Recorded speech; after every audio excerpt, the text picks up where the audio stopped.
And while that's going, I am going to go ahead and start the recording.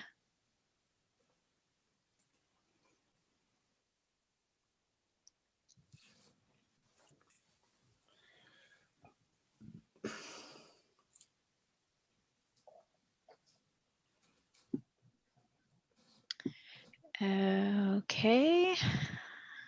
I think we have everything going here. Double check the recording. And we are streaming live on YouTube. We have all the commissioners here. So Commission President Rachel Lyle Smith, we are ready to begin with the regular meeting whenever you are. All right, thank you, Ms. Riggs. So today is December 16th, 2020. It is 7:15 p.m. I'm going to call the City Commission regular meeting to order. Ms. Riggs, will you call the roll, please? Commissioner Denise McGriff. Here. Commissioner Rocky Smith. Here. Commissioner Frank O'Donnell. Here. And Commission President Rachel Lyle Smith. Here. We're going to skip the flag salute for tonight with our virtual meeting. Item number 3 is the ceremonies, proclamations, and presentations. We don't have any items for that agenda item, so we're going to start off with citizen comments. Ms. Riggs, is Jesse Buss ready to go? Yeah, Jesse's here. I'm going to go ahead and ask him to unmute, and he can begin by stating his first and last name and city of residency for the record.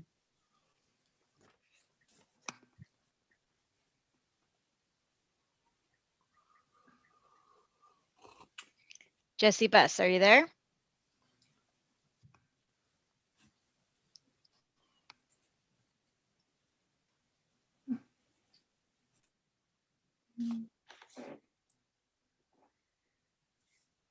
He stepped away. We never fly so quickly through all of our agenda items in the beginning. True. Jesse, are you there? There he is. Yeah. Can you hear me now? Yes. Yes. Sorry about that. I thought I was pressing the right buttons on my phone. Jesse Buss here. Should I go ahead? Yes, please. Thank you. Jesse Buss, Oregon City resident. I just wanted to point out something that I think at least a few of you are aware of, and I've only recently paid attention to. But while going through the code over the past few years, I've noticed a few times that in Chapter 2.26 of the Oregon City Municipal Code, we're supposed to have an arts commission in Oregon City. 2.26010 says there's created an arts commission in Oregon City, having the powers and duties provided in this chapter. And in section 070, it says that those powers and duties are to ensure that the arts continue to be of value as an integral part of Oregon City. The commission shall promote the arts in Oregon City to enrich the lives of its citizens through education and demonstration. The commission shall assist the city commission and planning commission in using public art to enhance continuing development, including public structures. The commission's duties may include planning and executing public displays of visual and performing arts, providing connections with other local, regional, and national organizations, working for the benefit of art and preservation of artistic values, and other similar activities. And there's more to it that I won't read verbatim, but I just wanted to comment that I know we don't have an operating arts commission in Oregon City. I certainly think we should have an operating arts commission. And especially with the conversations happening recently about public art and murals and related matters, I would urge the commission to at least have a conversation about why we don't have an operating arts commission and what it might take to get there. Thank you. Okay, thank you, Mr. Buss. Ms. Riggs, do we have any other citizen comment? No other citizen comments. Thank you. Okay. I will say on the Arts Commission, I know Commissioner Smith had brought this up before. So maybe this is an item that we circle back on in a work session or at our goals retreat. Because yes, I know it's come up before. And thank you, Mr. Buss, for bringing that to our attention. I have read that section recently with all the events that have been happening. I've been reading a lot of our documents, and yes, I did read that piece that it was in there. Commissioner McGriff. Yeah, I just wanted to say that this is probably timely because the Historic Review Board is reviewing recommendations for bringing murals back, and that would seem like a group that rather than creating a new mural committee, that would be seemingly an appropriate task for them to take on. Yeah, I would agree with you there.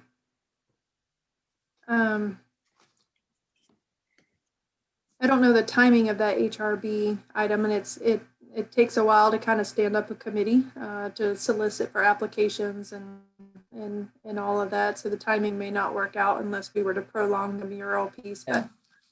But they're going to be discussing it again at their next meeting. Okay. Okay, so moving on to the adoption of the agenda, is there anything that folks would like to pull off of the consent agenda?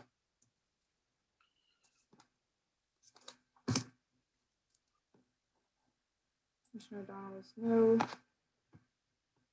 Commissioner McGriff? Yes, I'd like item number 9A to be made part of the general business as opposed to the city manager's communications.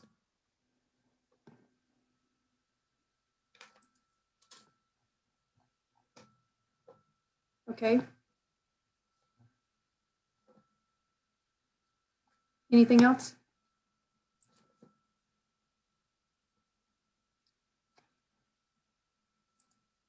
Okay. We have general agreement.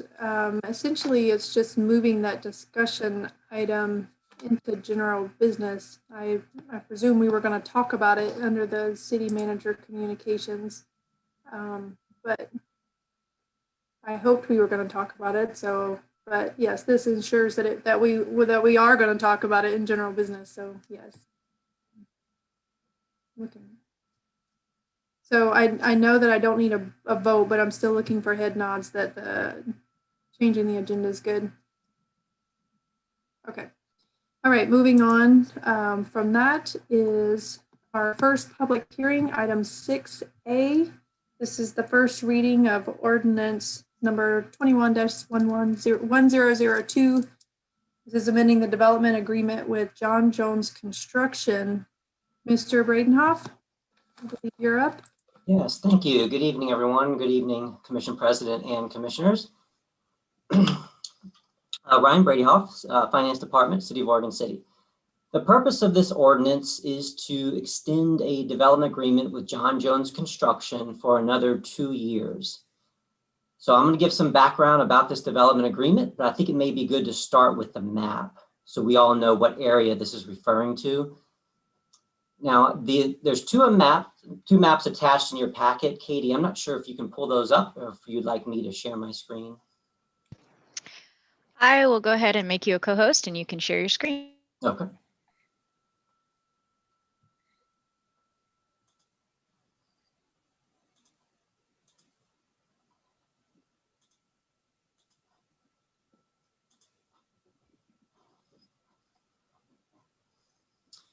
Okay, this first map here, if you can see it, is a map of the city. The green arrow is pointing to a blue shaded area. That's the area that is the subject of this development agreement. And then the second map is that area enlarged. So basically in 2008, the city entered into a development agreement with John Jones Construction. Part of that development agreement was for Jones to construct a stormwater facility, and that's shown in red here in the bottom left corner, basically in the corner of Maple Lane Road and Thayer Road. So again, part of that agreement, Jones would construct that stormwater facility at his expense to serve 442 lots in this area, basically the area shaded in blue. The other piece of that, or another piece of that original agreement, was that the city then would reimburse Jones for that cost. And that would be done over time as lots develop and as a building permit is issued, the city would collect a fee and remit it to Jones. Now, by the way, if this sounds familiar, this item was brought to the commission a year ago, and we extended it at that time. And so this is the same item we're bringing to you now to extend for another 2 years. The reason we want to extend is because there are still lots there in this area that have yet to be developed. And it's important, we feel, for the city to be able to continue to collect that fee from future development. So future development continues to pay into this system that Jones constructed, and so that the city can continue to remit that fee to Jones. The reason for the extension for being 2 years is because Oregon Revised Statute sets a limit of 15 years for a development agreement. And like I said, this agreement was entered into in 2008. So actually this extension, this 2-year extension, is really going to be the final extension under this development agreement. That will take it to its maximum life of 15 years.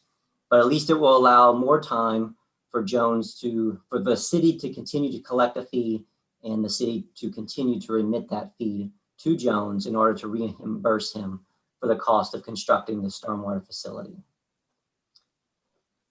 So with that, I would ask that you approve the first reading of ordinance 21-1002, amending the development agreement with John Jones Construction.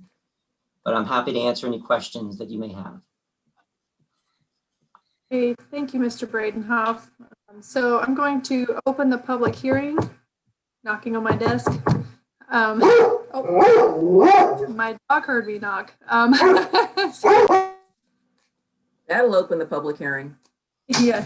The dog is now exiting. So open the public hearing with a knock and a dog bark.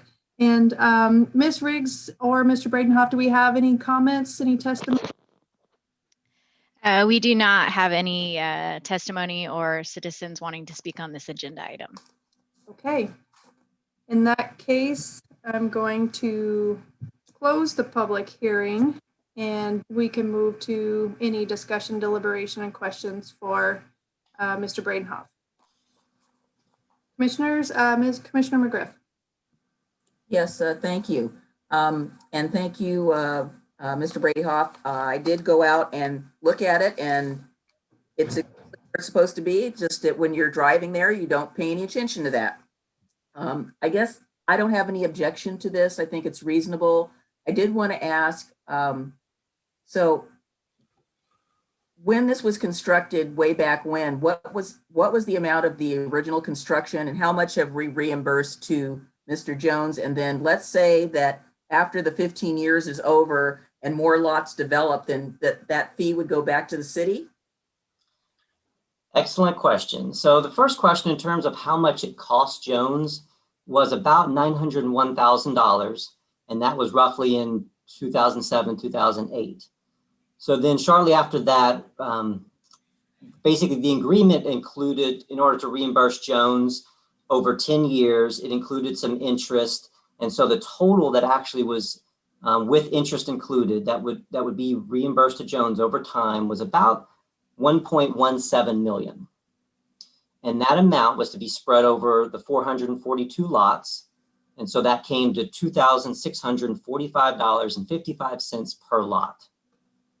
Now, with those 442 lots, we have basically 313 have developed, and that leaves 129 left to be developed, which comes to roughly $340,000. Hard to say when those lots will be developed and if all 129 of them will be developed. As for what would happen at the end of the contract or end of the development agreement when it expires, if the city took no further action, we would cease to collect the fee and Jones would receive no further reimbursement.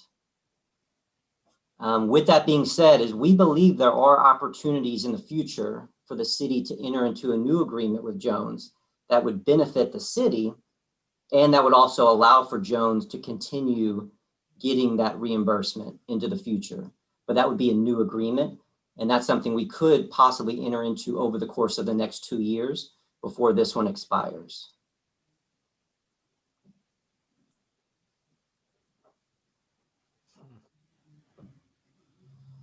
Any other questions or deliberation by the commission? Okay, is there a motion? I'd like to move the adoption of ordinance number 21-002, amending the development agreement with John Jones Construction, Inc. Second. A motion's been made and second. Mr. Kvaisman, do you need to read your statement? Yes, ordinance number 21-1002, an ordinance of the City of Oregon City amending ordinance 08-1003, a development agreement with John Jones Construction, Inc. pursuant to 94 ORS 94.504 to 94.528, as amended by ordinance 09-1003 and ordinance 19-1017. Okay, Ms. Riggs, can you call the roll, please? Yes, Commissioner Denise McGriff, Aye. Commissioner Frank O'Donnell, Aye. Commissioner Rocky Smith, Aye. and Commission President Rachel Lyle Smith. Aye. Motion passes. Thank you. The next item is item 6B. This is a request for a continuance of the Public Works Code Amendment. Ms. Turway? Thank you very much. I'm going to introduce Christina Robertson Gardner, a senior planner with the city, and she's just going to walk you through how we're moving forward in this process real quick. Thank you, Laura Turway. I'm going to share my screen.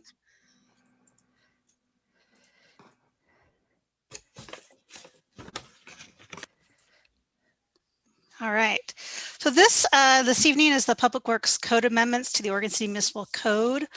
That we're requesting a continuance this evening, but I'd like to go over kind of the tentative timeline and get formal direction from the City Commission that we are moving in the direction that makes sense for them. At the November 18th City Commission hearing, the City Commission requested additional information from city staff on 4 items: the infiltration and inflow program, land use review of capital projects, sidewalks, obstructions and definitions, which you talked about today, and regulating additional land within the geologic hazard overlay district. Staff is proposing work sessions to cover those topics over the next couple months. And because of the package is so large and there's so multiple chapters, staff is recommending that the proposal be broken up into separate ordinances to allow the City Commission kind of time and space to review concrete topics as they move forward. Let's see. So this is a type 4 process. I'll move on to this that shows the tentative timeline. This is the tentative timeline on the screen, shows the upcoming work session topics and the starred hearing dates. The second readings of the ordinances will occur following the hearing, but we're left out of the timeline for readability. So tonight, staff is requesting direction from the City Commission if this approach is appropriate and gives them space and time to review the topics. If so, will staff request this application be continued to January 6th? From the work session this evening, it sounds like you gave direction to Josh Wheeler about the sidewalk sales as well as parklets. So if there is any additional direction you want to give to staff, this is a good time to give that, because at the January 6th meeting, we will propose a first reading of those municipal code topics you see on your screen. I'm available for any questions, as well as John Lewis, our Public Works Director, if you want to talk about the tentative timeline and if this approach makes sense.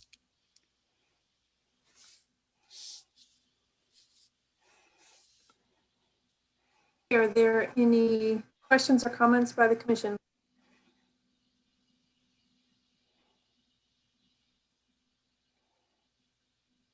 Okay, seeing none. Ms. Riggs, do we have any public comment for this item or public testimony? There is no public testimony for this item. Therefore, it's a request for a continuance, so I believe we can just have a motion. I would so move.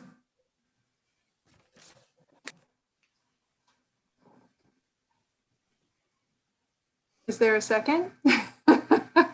Wake up. Oh, Rocky's muted. He was trying. I turned myself off for a second. Sorry about that. Second. Okay, Ms. Riggs. Commissioner Denise McGriff, Aye. Commissioner Frank O'Donnell, Aye. Commissioner Rocky Smith, Aye. And Commission President Rachel Lyle Smith. Aye. Motion passes. Thank you, Ms. Riggs. So we'll move on to general business. And the first item up is the proposed process for annexation code amendments. Is that Ms. Turre? Yes, it is Ms. Turre. All right, thank you very much. Can you guys see the screen here? We can. All right. So thank you. I just wanted to follow up from our conversation last week regarding annexations. We have put together a package of proposed code amendments. The reasons for these code amendments really address concerns that the commission had about annexations occurring without a vote of Oregon City citizens. And in addition, some concerns the commission had about the public's concerns related to analysis and timing of infrastructure, making sure that all of the review of infrastructure happened early in the process and that the timing was appropriate prior to development. So before we get into it, I wanted to just do a 2-second review of the development process. There's many steps in here. You can see that as property gets planned for urbanization, it starts with the concept plan and urban growth boundary expansions. Then we have citywide and regional utility service plans. Then someone applies for annexation. Then they apply for a zone change. They can apply for a master plan, but it's not required. And then ultimately they have development. And that's when we tend to see the most public comment is at the development stage, but development process itself is actually much longer. And it takes quite a while. And this is an average example of our development process from start to finish through the concept plan. It identifies 6 to 9 years or so.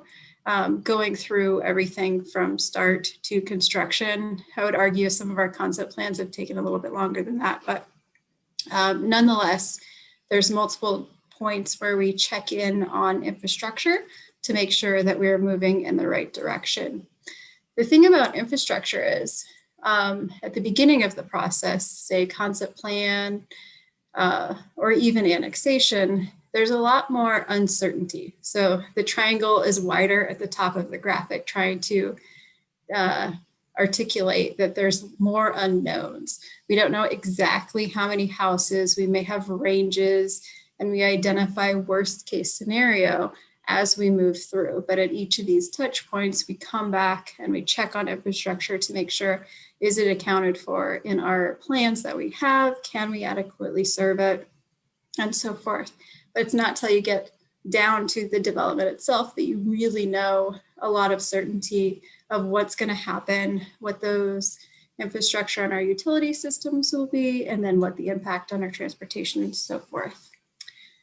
Throughout the whole process, though, there is public involvement, and of course we encourage the community to get involved earlier in the process so that you have you can stay in touch throughout the development, and you're on notice that development or change may occur sooner. All right, I'm going to get into a couple of code amendments and then we'll talk about timeline moving forward. There's only a few, so I have a few slides to go over them. This project was a bit of a quick turnaround, and so these red lines were not published in the packet. I did send them out to our development stakeholders group tonight, which is the same time I had sent them to you guys as well. So the code amendments themselves, there's 2 easy ones where we added if applicable or where applicable. And that's really when it's talking about annexations, because we know due to Senate Bill 1573 that not all annexations have to go to a vote of the people as identified in the charter. So that's the first one and the second one. And then, so those are really pretty minor. The next thing that we wanted to do was to add clarity that the commission needs to find a positive balance of the factors. We talked about this a little bit last week. Annexation is reviewed in accordance with factors and not with criteria. And so the commission has the ability to weigh those factors as they see pleased. With these code amendments, because we're keeping the scope of this project narrow and quick in order to move it forward as the commission intends, we didn't play around with changing the factors to criteria or anything like that, merely just clarifying what we had. So here's the big first change. There's this and then one other change actually, and that's it. So this is the change where we clarify the impacts that during annexation, we expect to have an analysis of what the future impacts of the annexation will be. So we're guessing further along at what the development may be, and we're doing this high-level analysis to determine if we can accommodate it with our transportation system, our sewer system, and so forth. This is something we already do, but it's not listed in our code. So this code amendment is good because it's something that we ought to do, and it provides more clarity for the commission and the public because it specifies which public facilities need to be analyzed and the time that it's analyzed, which is at time of development. The point of this is to make sure when somebody is ready to build a house, the utility lines can be there to be served. Oh, sorry, I guess there's two more changes. The other one is a slight code amendment to clarify that when we ask for compliance with applicable sections of ORS and Metro Code, that included in that is a demonstration that the proposed annexation is timely, orderly, and efficient. So again, we already do this analysis, but we wanted to add clarity that this is something that we're paying attention to the time of annexation, the order in annexation, and the efficiency. We also know that we have comprehensive plan policies that get to these same timely, orderly, and efficient as well. This is just one more thing to provide more clarity for the public. This is the last proposed amendment that I have, and I think the most impactful because it is something that we don't do right now, but I think it will answer the question of the commission.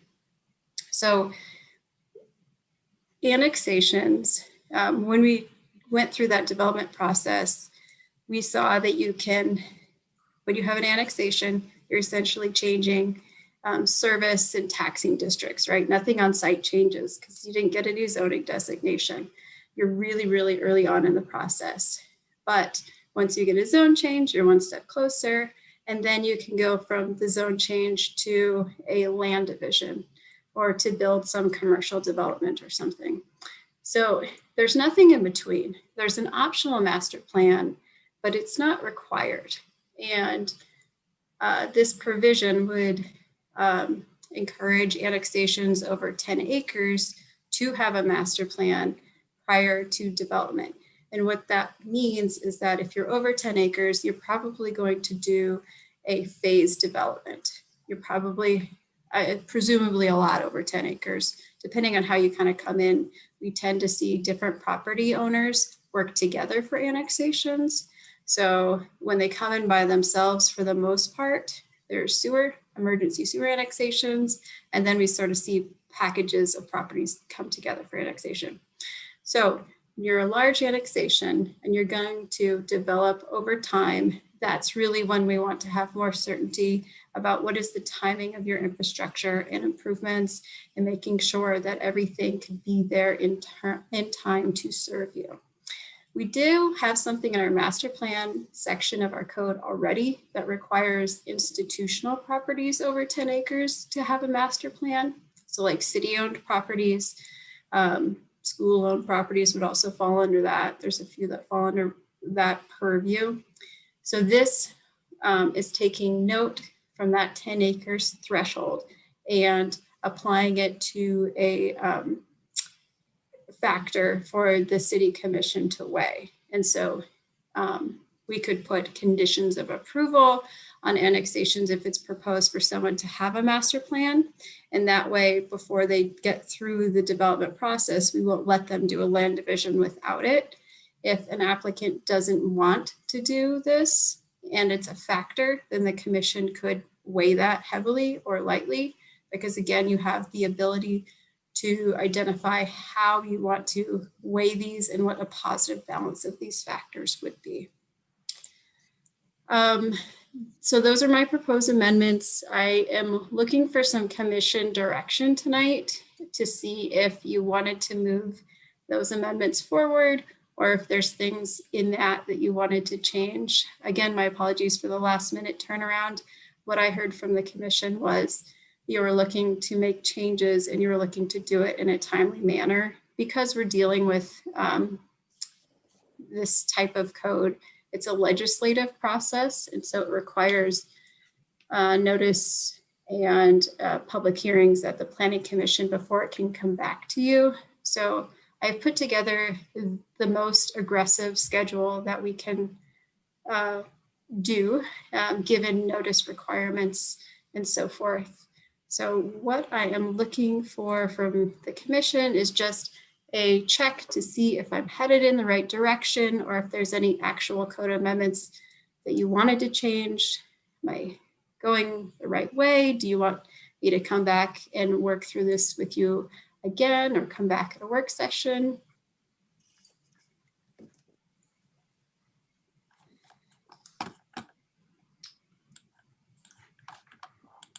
Any comments, questions from commissioners? Comments from Ms. Turway? Commissioner O'Donnell? Sure, I'll kick it off. The flow chart indicates that annexation and zone change are two separate processes, yet I recall many a time when they were combined. That's something I would like to continue to keep those, or revert to making those separate processes. And we can have that discussion among the commission. Some questions about this first iteration. And quite honestly, I know we didn't get this till about 4:30 or so. I expected more definitive criteria examinations for possible change. So this is a pretty high level view. And there's some words in that. First of all, who is the stakeholders group specifically that Ms. Turway examined this document with? So that's directed to Laura. We have a development stakeholders group that consists of a variety of residential or commercial developers and various engineers. It also includes people from CIC and just various community members. I didn't go through this document with them. I just sent it to them. I did talk to them that we happened to have a meeting last Thursday. So the commission directed me to do this on Wednesday. I happened to have a 7:30 meeting with them on Thursday. So I talked to them about it, but I didn't have anything for them to respond to. I more just told them it was going to happen. I sent them a draft of this after I sent it to the commission this afternoon. So you probably discussed this with the HBA and the members of the building community. The CIC really didn't have a chance to view the document or submit comment. They did not, but if this is what the commission wants to do, that is in the list. It's not technically required to go to the CIC, but I did add it, and I have saved a space on the January agenda with CIC as well. And then you were talking about these things being on balance. On balance these are just definitions that having spent a lot of time in courts of law, I presume on balance means 50% plus some fraction after that. Right. So what we have now is a series of factors, and you just have to have a positive balance, which is quite discretionary. Yeah, 50+%. And in terms like future adequacy, what does that mean in terms of timing? Would you define future adequacy for me? Yes. So we put in the red lines, we wanted to specify timing. So at the end of the sentence, it says at time of development. So what it's saying is at the time of development, we want to make sure our water system can serve you. Our sewer system can serve you and so forth. So before, the factor was really generic and just said, think about infrastructure. And we actually have been doing these really detailed analysis. So we added, we built out that factor to identify specifically what infrastructure we need to think about and when. So the position change on that matter is that those infrastructure pieces, whether they be water or utility, they're in place prior to the development occurring. Not that we're going to catch them up, which seems to be our approach in the past. I'm not sure what you mean by in place or catch them up. This does not require infrastructure to be in place before annexation, but to have a development, you need it in the ground before you get certificate of occupancy. So if you're going to build a subdivision or something like that, developers will need to build the lines in the ground in order to serve it. So we've never had a place where we've had a development who we weren't able to catch up with. I know there's been some conversations about oversizing and payback of system development charges, and we have a credit system that we do for that as well. So we've never been caught flat-footed with anything, and I think that's because the development community has sort of two separate things. They need to know that they need the infrastructures in prior to inspections and occupancy of those structures. And then there's a separate financial component of if they get reimbursal or credit from the city for oversizing things. And am I correct that there are also development criteria as opposed to annexation criteria? You are 100% correct. This is the only time you'll see factors, which is why it's so funny. All the rest of our, as we move through development at zone change and everything else is all criteria, and there's no positive balance. And as you move through, you get more clear and objective criteria. Yeah, and I'm not sure if this commission needs to look at development criteria or not. I don't want to do the job that you do. I'm just curious if, I know there are some that feel that this commission is opposed to development, and we're not. We're in favor of intelligent development that pays its own way, that makes and enhances the livability of our city and guarantees it. And that's where we stand as a commission. One final question on definition. What is, in the use as used in this document, what does timely mean?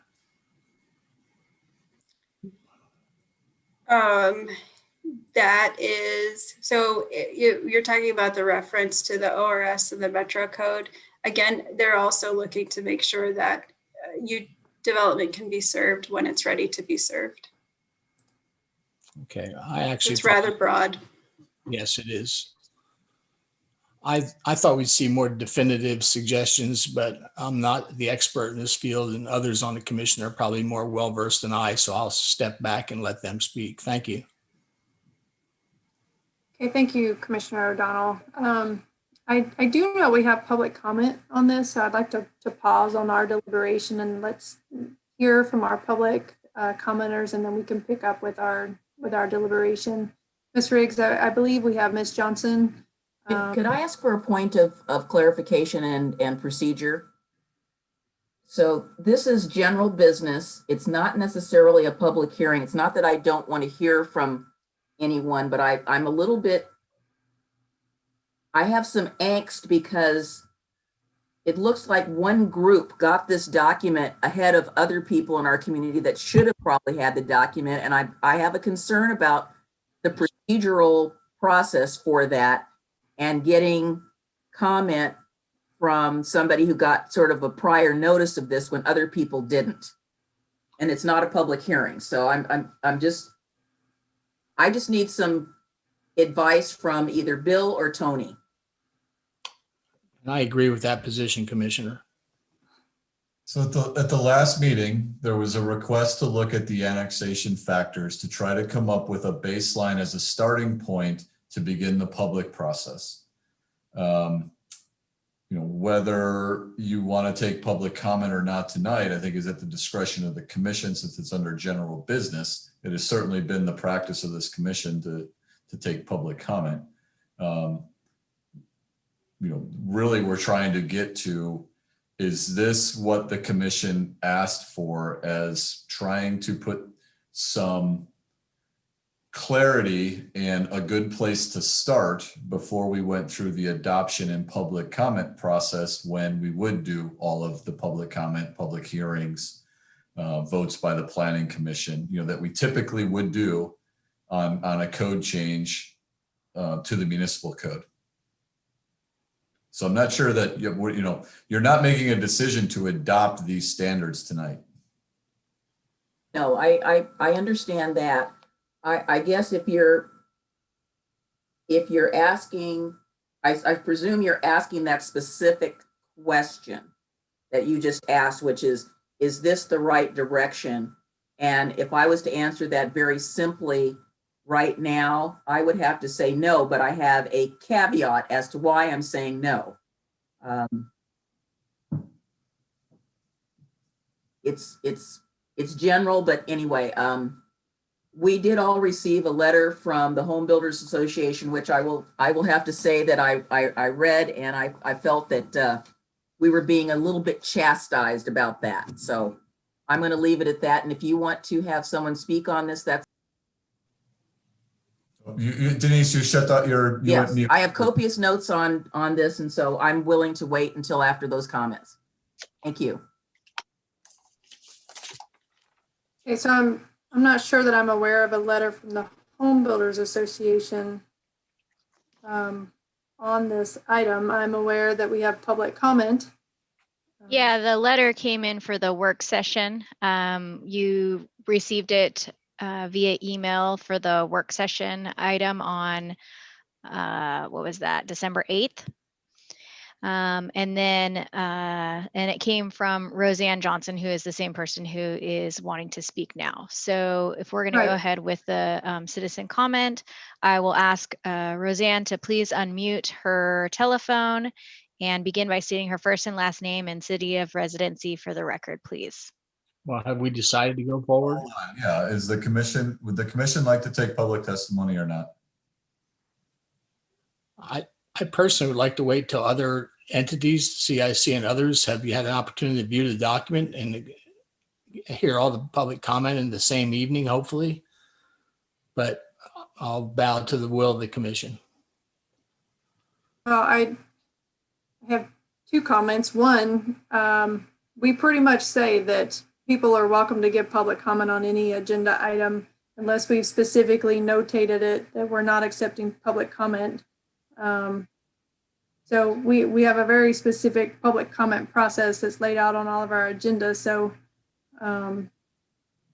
people show up and plan to give public comment. So on agenda items, so I'm inclined to hear, and I will say that this item has been on the agenda that's been posted for a week. So you all are, I feel like some of the comments are like, the only public comment we're hearing is because this was sent out this afternoon, and I'm not sure that was the case.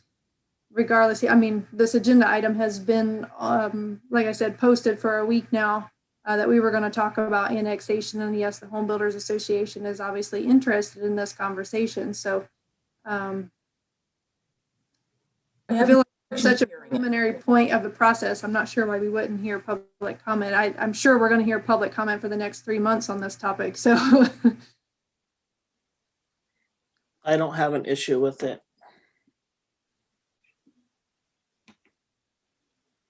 I'm not sure. I think we lost. So that's Jania. we lost Commissioner McGriff.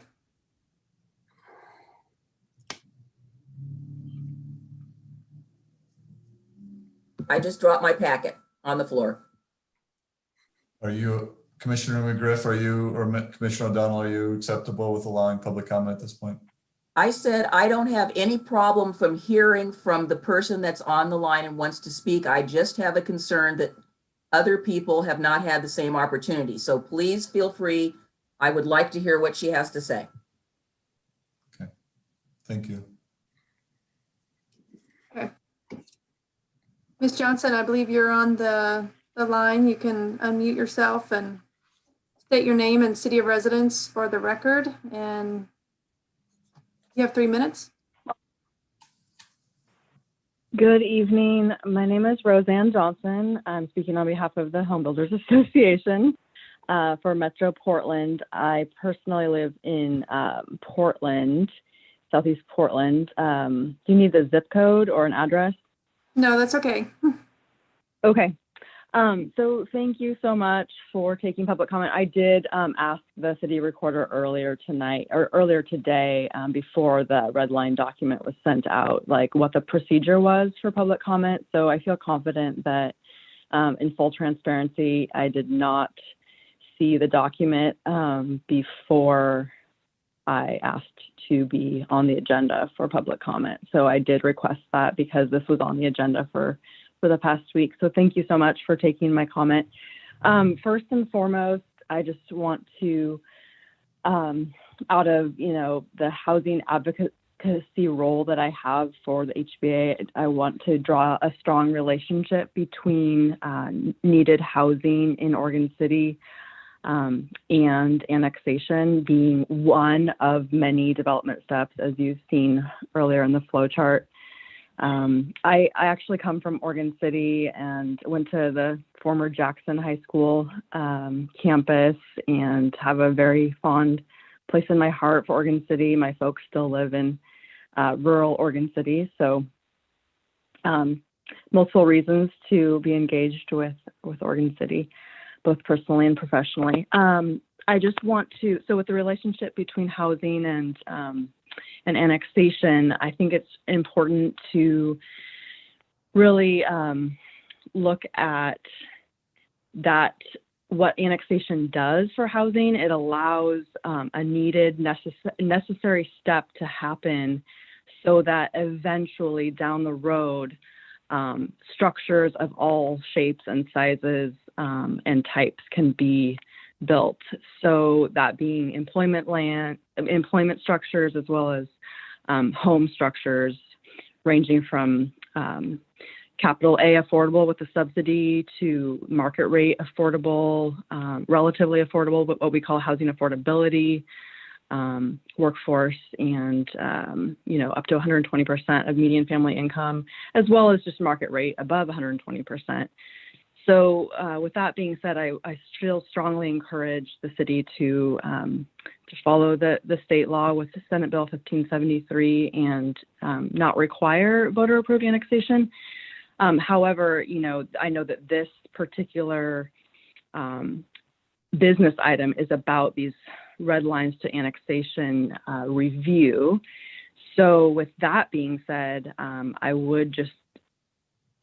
I do look forward to working with the Citizen Involvement Committee and the Development Stakeholder Group and the city staff as we move forward looking at what these red lines mean. And I would just, as a very general comment, encourage the flexibility in the weight of these factors if you should go that direction. I would like to hear more about your sense on the direction towards these factors.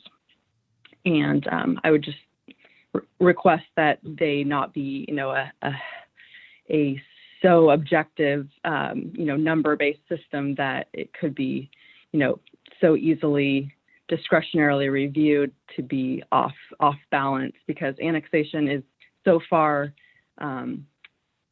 ahead of the specifics of development that will happen later on, whether it be affordable housing, market rate housing, employment structures, as I mentioned. So with that, I will stop and continue listening. Hey, thank you, Ms. Johnson. Ms. Riggs, do we have any other folks signed up for public comment for this item? We do not. Thank you. Okay, thank you. All right, so far, I've heard that Commissioner O'Donnell and likely others expected maybe a little bit more meat on the bones per se, or a little bit more to the factors, or perhaps them switching over to criteria versus factors. Commissioner McGriff, do you have your hands raised? Do you have more comments and questions? Yes, thank you so much. I guess I was looking back at my notes after our last meeting, and I distinctly heard a request by Commissioner O'Donnell to look at the items that were on page 3 of the memo that we received regarding the city of Sandy. And I didn't really see anything in there that was close to what those were. They had, I'm looking at it right now. So it's the criteria, and I'm sure we're all familiar with it because we all looked at it, or at least we sort of looked at it. And I guess that's what I was expecting to see in some of the documentation that we received to sort of beef up the criteria. Particularly, I thought what they were proposing was good in terms of getting at what we were looking at, and particularly item number 5, which talks about natural hazards identified. So possibly requiring some reconnaissance surveys so we know what we're dealing with, since the county's inventory seems to be very weak and we don't really get adequate information from them about property that's coming in. We don't know if there are historic resources on it. We don't know generally if there's natural resources or geotech. I mean, it's just very general. So I guess that's what I was looking at and looking to see. Also, there was some, Commissioner O'Donnell mentioned some items about standards that were on page 5 of the memo. So I guess that's where I'm coming from. Excuse me. Okay, Commissioner O'Donnell?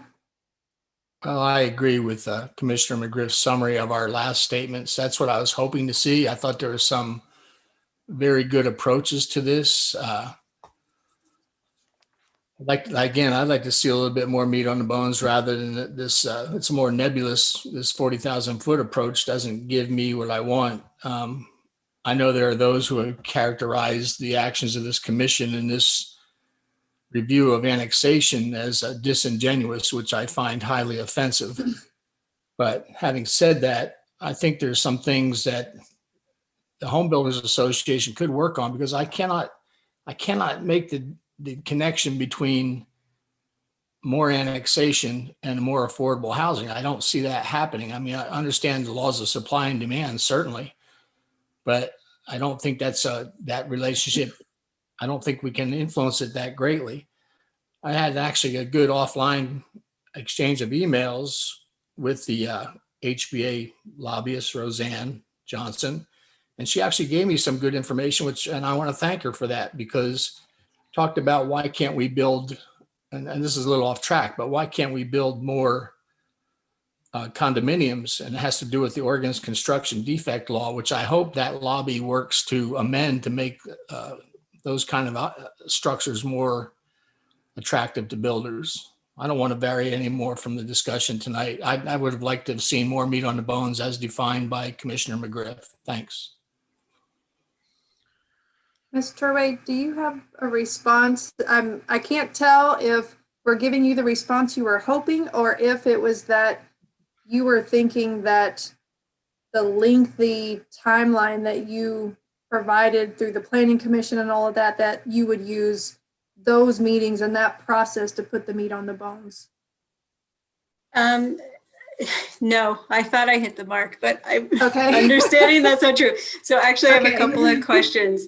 We did take a look at Sandy's code and it was so discretionary. We thought that with that first provision where we identified the specific services that need to be identified and when they need to be analyzed for, that was actually a lot more specific than the Sandy criteria. So I'm a little bit clearer on what meat on the bone means. So I need a little bit more guidance since I'm missing the mark there. The one thing that I thought that I heard from the commission was, I guess, a couple different things. One, the community can't vote on all annexations anymore. There's some pathway for some without a vote of the community.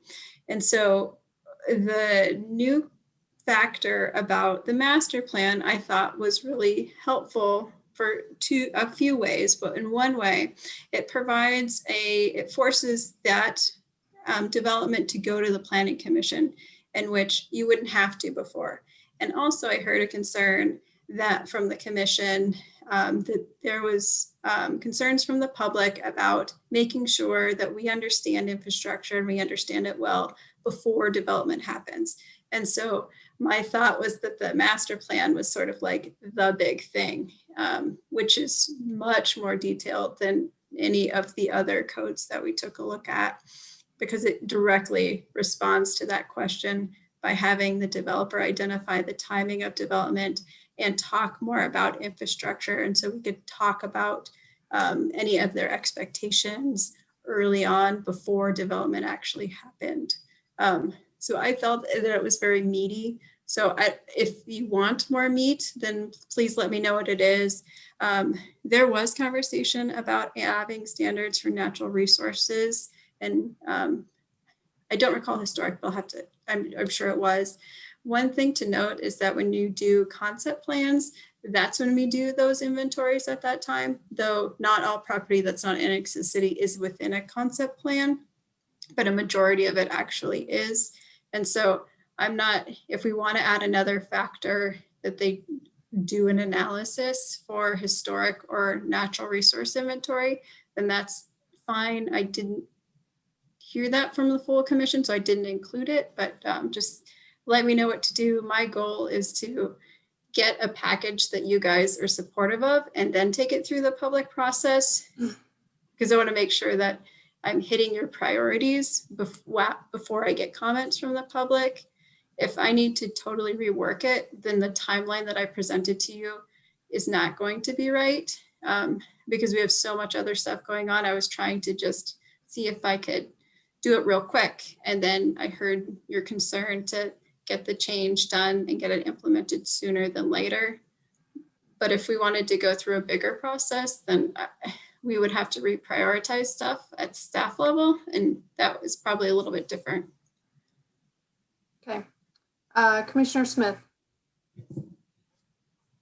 So I will agree with what has already been stated, but I do think that the phased in or the over 10 acres master plan piece, I think that's a big plus too. And I think that comes in, I mean, very clearly when we've had annexations approved by the voters, they've been small ones, and the large ones haven't. And there's a reason for that. And I think that's mainly because the citizens don't necessarily feel at any given time that, you know, some of these factors are met, especially when it comes to services that we provide and things like that. So I do want to see more focus on those individual criterias and how we can make sure that we're addressing those and that they're not, it seems like there's been some wiggle room in the past on some of what, you know, adequate service means in terms of certain things.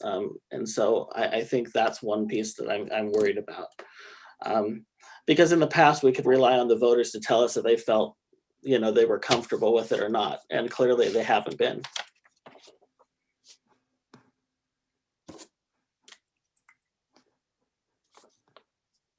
I've heard a couple of the commission both talk about meat on the bones and then defining what adequate means. Can you tell me what you think adequate means? What we have identified is just that you're able to serve. And so as we go through development at time of annexation, you actually you retain your existing zoning designation. There was a comment about a zone change and an annexation.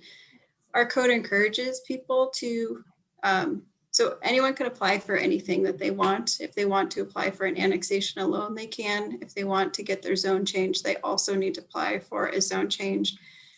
They can apply for the zone change at the same time or at a different time. From my understanding, we do not have a way to preclude them from applying for a zone change at time of annexation. They can double up.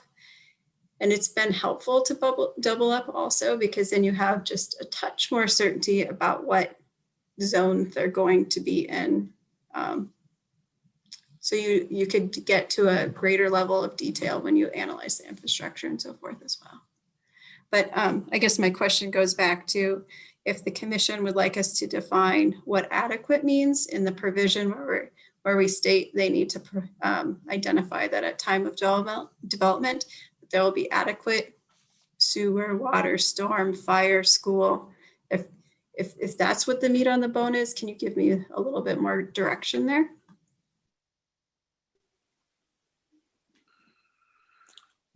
Commissioner McGriff's had her hand up and I'll join back in. Well, Does anybody have an answer to Ms. Turway's question? I am trying to formulate an answer. What I am, just to be transparent, what I am struggling with this is we're trying to balance three things. We're trying to balance the concerns of our community and what they have told us, regardless of what the state law says. They said something to us. It's still in the charter. I'm not at this point wanting to repeal that until we have something I think that better meets what we thought they said. We also have the state law we're trying to balance, and we're also trying to balance development pressures, and that's a lot. In the long run, what I think the responsibility that we have is to respond to the needs of the residents of our community. And I think I said that pretty clearly last time.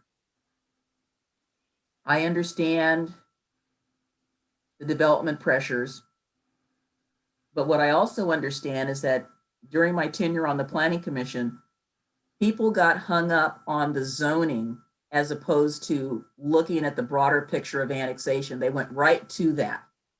And I'm not really understanding, and this is a separate question, why we can't separate the two to deal with them in a manner that they deserve to be treated as. So when I talk about trying to define that, I think I used an example, and I apologize to Mr. Lewis because I think I stepped on some toes there. But let me use a different facility. So let's say we have a 2-lane country road somewhere in our urban growth boundary, and there's a development proposed. We don't own the road. It's not a city road yet because we haven't taken it over because of course the county won't fix it. So sorry about that, county. And they want to develop. We're here, they're there, there's this road. So by the fact that it's a 2-lane road, to me, is that going to be adequate to serve that proposed development? Probably not. Who's going to be responsible for upgrading it? I don't know the answer to that question. Our master plan probably says, yes, and at such and such time, we plan to take this road over. It's going to be upgraded to a 4-lane facility, whatever. So at the time of annexation, the question may be, is that road adequate to serve whatever it is that could possibly happen in the future? Well, I think the near-term answer is no. The long-term answer is, I don't know, because who's going to be responsible for upgrading it? Who's going to bear the cost of that road construction, the 4-lane section, roundabouts, whatever it is we have in the plan, that's where the adequacy in my mind comes in. And it's sort of tied up with other things as well. And I'm not probably answering this adequately because I'm thinking off the top of my head, but that's been a fundamental flaw that I have seen. Our plans say that we are going to do that this is what we'd like to see, but the question gets down to who pays. Is it adequate today? Probably not. Will it be adequate in the future? Probably, but how do we get there? So I don't know how to write that to talk about adequacy. And what we've said currently is that we can serve anything, but in reality, can we? I don't know. I mean, it's an esoteric question. I mean, I'm talking high level. I'm not sure how to get to that in criteria, and I can see Tony's wheels turning as like, but this is what I'm struggling with the current way that we have processed annexations.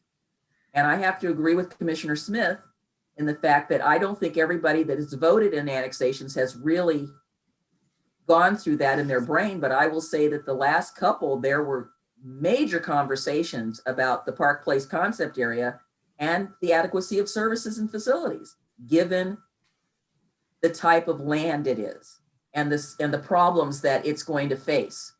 And those questions were not answered, but they were answered at the ballot box in essence. I mean, not in detail, but they were answered by the voters. So that probably is a very roundabout way in not answering your question. That's where I'm spinning right now. Well, but I guess it does answer the question a little bit, because it sounds like a desire for the road and the infrastructure to be built prior to the development, right? Which is, I think, difficult. And Bill can probably talk to this a little bit. You know, in Oregon City, traditionally what happens is, you know, the developer constructs their frontage improvements. So they've got, you know, 500 feet of frontage. They build that out to the 4-lane section because there's some oversizing, because, you know, their development isn't contributing all the trips. There's this SDC component as well as a general fund. And that's always been the tough part on the infrastructure, right? Is that we do the master plan, whether it's for water, sewer, storm, transportation, and we know what the growth component is. And, you know, we have to upgrade certain intersections and certain roads, but only, you know, let's just say 50% of that's attributed to new growth. 50% of that's needed because of the growth that's happening in Clackamas County, Molalla, Malino, Canby, you know, that comes through, and the growth that happens in Oregon City that's already in the city limits. So yes, I mean, it's a hard equation. You know, so when you talk about adequacy, it's the ability to serve that development. It's a different discussion of, does that development fix all the problems that are out there or that are going to happen that they may or may not be a part of. And no, I'm not saying that the person that wants to develop has to fix all the problems, but there still is going to be that gap. And with the way that we do it today, we're never going to get there. I mean, we're nickel and diming the SDCs and whatever fees. So I'm not saying that that's the total responsibility of development, but if somebody wants to develop at the end of that 2-lane road, philosophically, they're adding to the mix, including, you know, Molalla, wherever all these other people are coming from. And I don't know how we get there. I'm trying in my mind to say, where is an equal burden of financial obligation? I mean, again, you know, I asked if we could research, I can't remember which city it is, but that does the concentric circle thing to say, you want it, you build it, you bond it, we'll help you pay it back. I don't know if that's the way to go. It's the only logical thing I've heard recently, but I just think of all the areas in Oregon City that are at the end of some other situation where, in between where the city is now and where they are, the infrastructure is completely inadequate. And when do we ever get caught up? I mean, I was talking to somebody the other day about the fact that we have areas currently within the city limits that do not have curbs and sidewalks.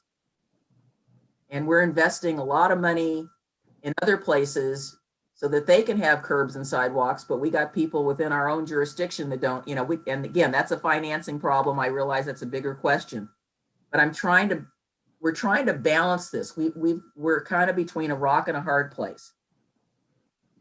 I would acknowledge that we do have provisions in our comprehensive plan, which are part of this, that talk about orderly development. And then also, as you saw, the Metro Code in the state as well. So we do have provisions that try and avoid cherry stemming and things like that. But at the end of the day, the developer needs to pay for everything. And if they want to have connections to sewers, they need to get the sewer to their property and through the end to the edge of their property. The city comes in with SDC credits when they build a bigger pipe and we pay for the net difference in pipe. We do an SDC credit. So you wouldn't be down. They would just not pay SDCs for however many houses till they hit their credit. So I don't know that problem is there because development pays for itself. I think this is sort of a separate question of should development pay to improve existing conditions for places where there are not sidewalks. As you saw, we look at things like transportation at every step in the process, and they do have to do offsite impacts and downstream analysis and things like that if they're breaking something or if they're causing a problem. But other than that, the responsibility is them to put in the sewer line to get to their development and through to the end of their development. And there's other comprehensive plan provisions that talk about the order in which it should occur. And so you do have the ability now, if something is out of order, to deny an annexation based on that. I just want to make sure that we're clear, is annexation and tooling with these factors the right tool for whatever our concern is? Do we need to look at something different with development criteria? Are you concerned about proportionality or what public or that development is not doing the street improvements that they should? Let me back up a little. I need to clarify. When I said the word survey earlier, I didn't mean like a tree survey. I was misreading. It said that these are identified. You know, it says in the Sandy Code, natural hazards, but it should say for us, the county, because if it's something coming in from the county, we need to know what's going on in the county so that we can apply the same standards or a stricter standard. The other question I had for you is, why did you pick 10 acres? Because we're down to the point to where I'm not sure we have a lot of 10-acre parcels left. And 5 seemed more reasonable to me because you can make a pretty darn decent development with 5 acres, but I don't know. That's just me. I had a question about the 10-acre thing that you were recommending, that you're requiring a master plan. And what would prohibit somebody from coming in and doing 5 and 5 and 5, and that it ends up being 15? So I don't know if annexation it's the only tool we have right now to take a broad look at what's coming into our jurisdiction while it's coming in. After it's in, there are other things that come into play that really don't get factored in. And I think that has a lot to do with why that ballot measure was put in the charter. I mean, I have to go back to the community's intent when that was proposed. And that's what I'm struggling with, is what was the intent? And I've read it and read it and read it. And I really believe that it was not the intent to stop all development. It was the intent to say, hey, wait a minute, we need to look at what we are doing and what is the impact on our community before something comes in. Not after it comes in, but before it comes in. And what opportunity does the community have to say about that? I saw in reading it, it looked like to me they were trying to determine what their destiny is. You know, and I say we, collectively the community was saying, we want to determine what we are going to be and how we look like, as opposed to somebody else dictating it, and it's the tail wagging the dog. That's what I read in that charter amendment. And can I weigh in here a little bit? It's going to be a little stream of consciousness because I wasn't really prepared, but there are a few elements that I think might be helpful in thinking about this. When you talk about annexations, there are actually 2 factors, 2 decisions that are sort of merged at some point. One is a land use decision. Is this the right place to do it? And the second is the political decision. Do we want to grow in this way? Now, 1753 kind of took the election piece out of it. And so, yeah, then it becomes, it's only the land use is left. And that's the question that we have now in talking about the factors.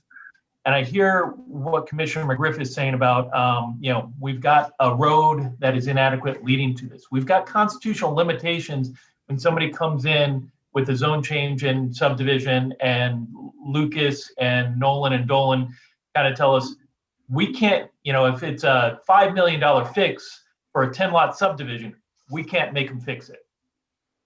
But what we can do is, when the annexation comes in and so I'm going to sort of set aside what's inside the city and just look at the outside the city. And what your current code does is give you a fair amount of flexibility to say, this annexation you're proposing is going to send a whole bunch of traffic down this 2-lane county road that is not prepared to handle it. And I'm looking at the factor number 1, adequacy of access to the site. Number 3, adequacy and availability of public facilities. 7, significant adverse effects on economic, social, and physical environment. And on our consideration of those factors, we don't think, from a land use perspective, this is appropriate to send to the voters. So I think you have that in your current code. The difficulty I think you're facing is that a future commission might not view them in the same way. And how do we get that out there a little bit more? And this is where you get into the tension between setting hard and fast rules that don't quite work in certain situations and adding flexibility that may end up being used in the wrong way by somebody else. And there's not I don't have any great advice as to how you split that, make that decision about where you want to go. But that sort of, to me, sounds like the heart of what you're trying to get at, because you have the tools right now to do what I'm hearing you say you want to do. It's more, how do we flesh that out in some way, make sure that what we view as the way to do it is, something that's going to carry forward.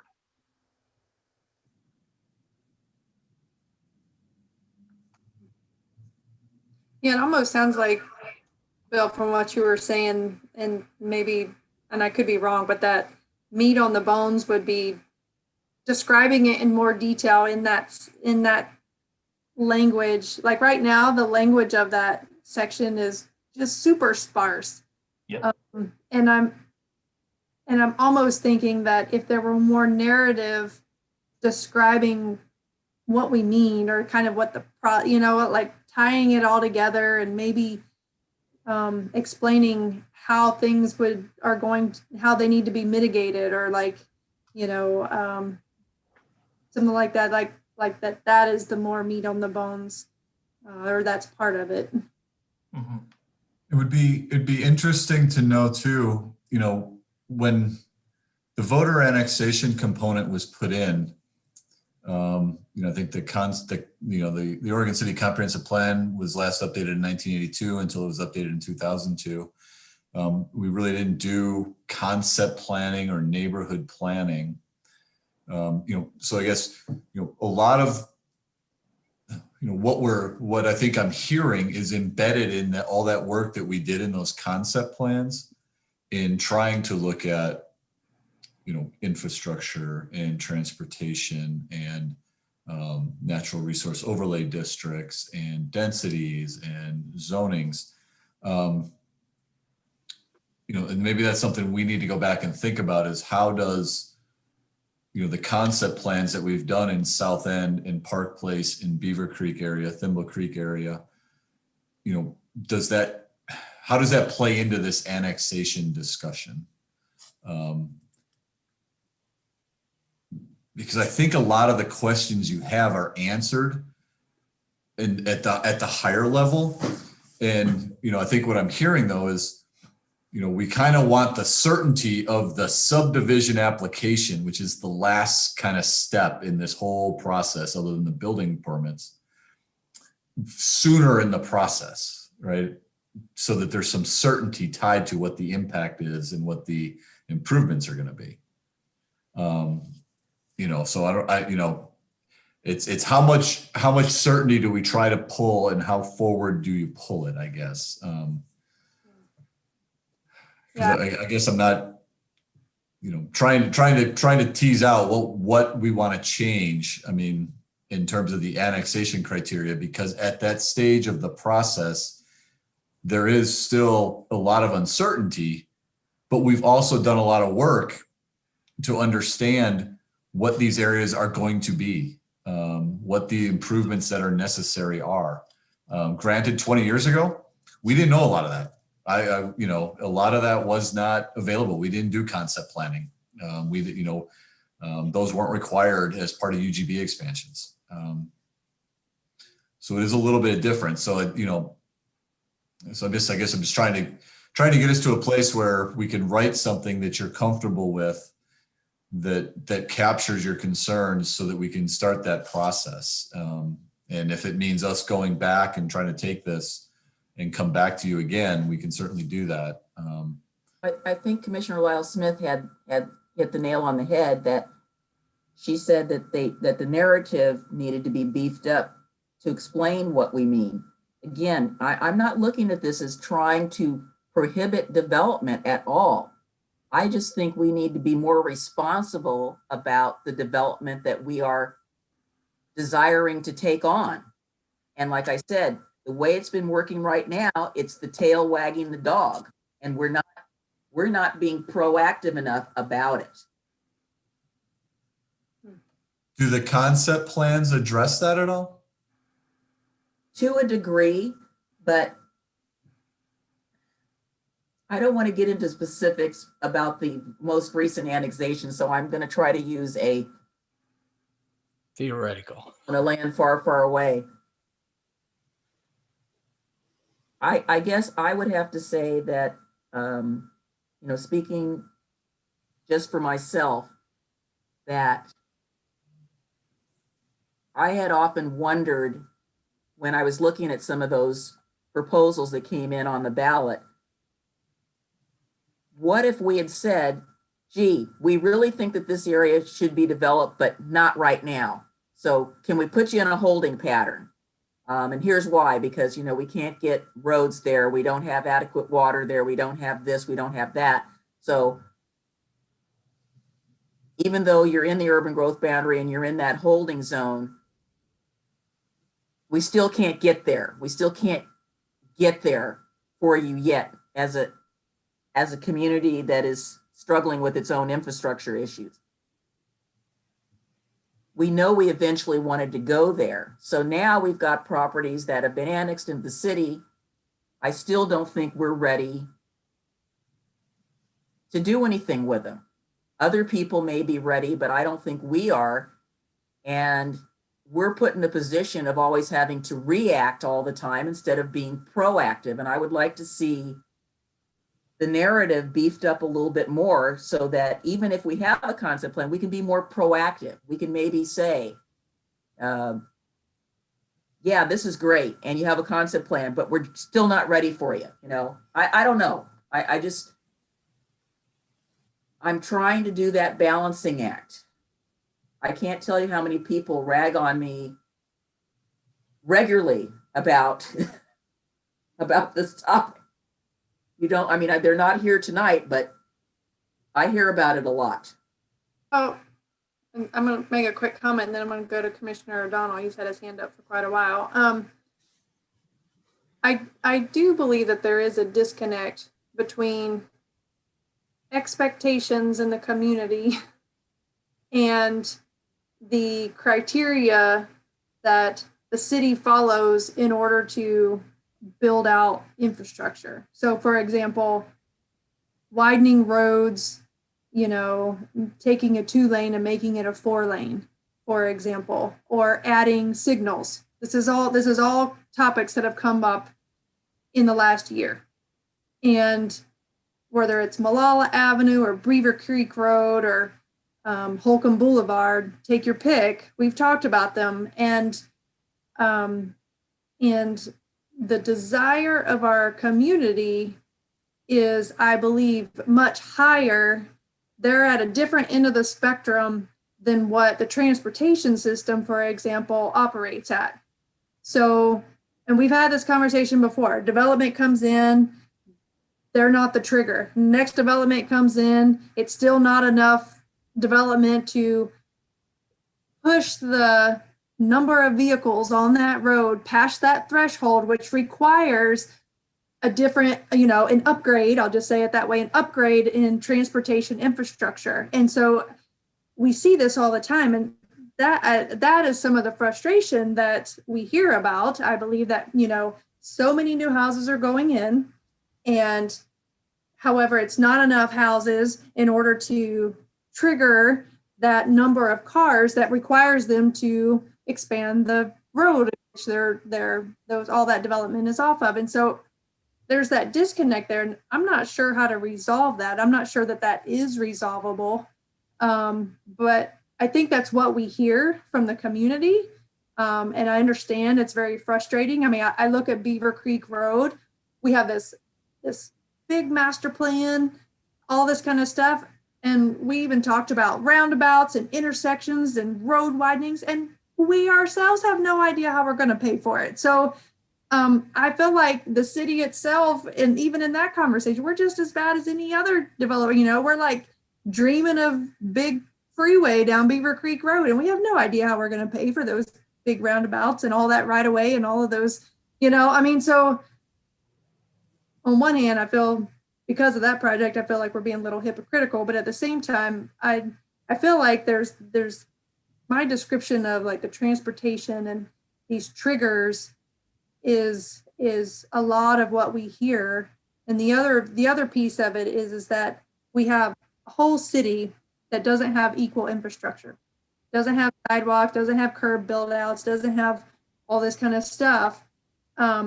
And we're trying to figure out how do we don't have the funds to right size and all of a sudden snap our fingers and make the whole city magical and everything have sidewalks and curbs.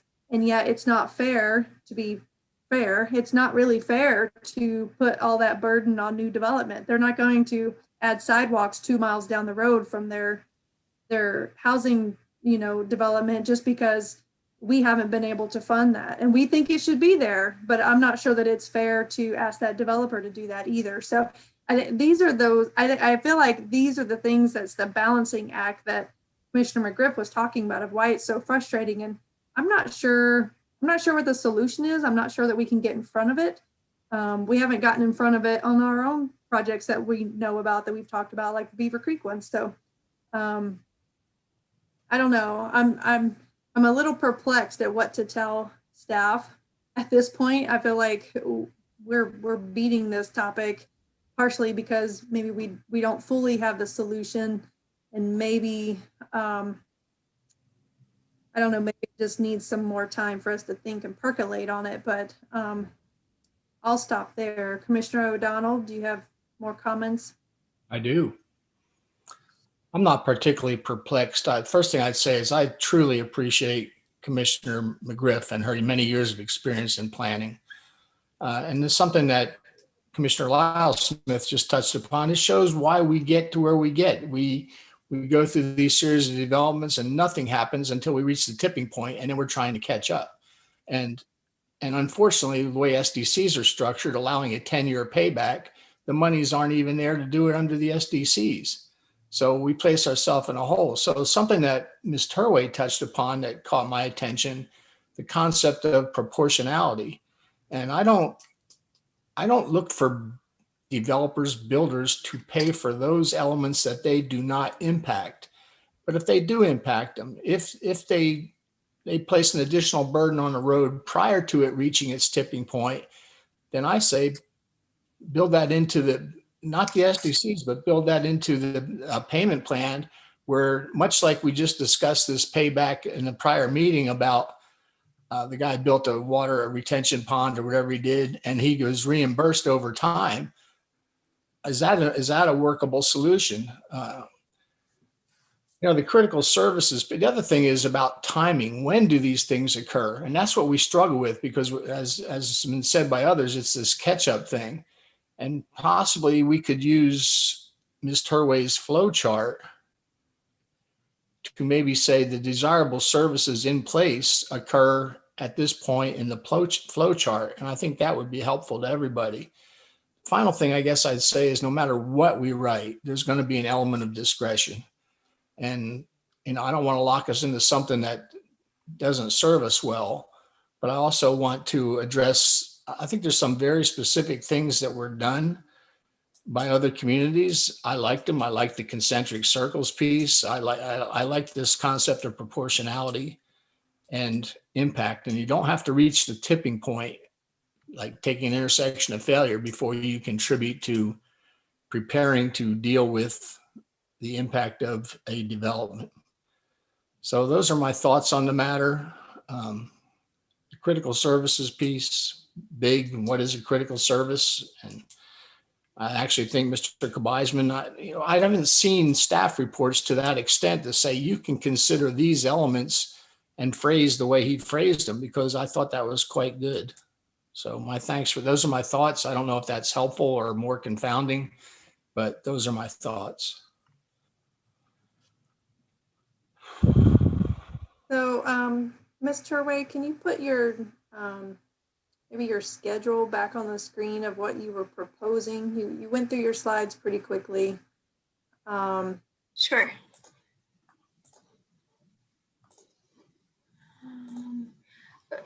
Given this discussion, though, we won't have time to it feels like we need another work session. Because honestly, I think a lot of the things that you guys are talking about are changing development standards, or probably dealt with in this master plan requirement. We won't even have time to come back for a work session until this spring.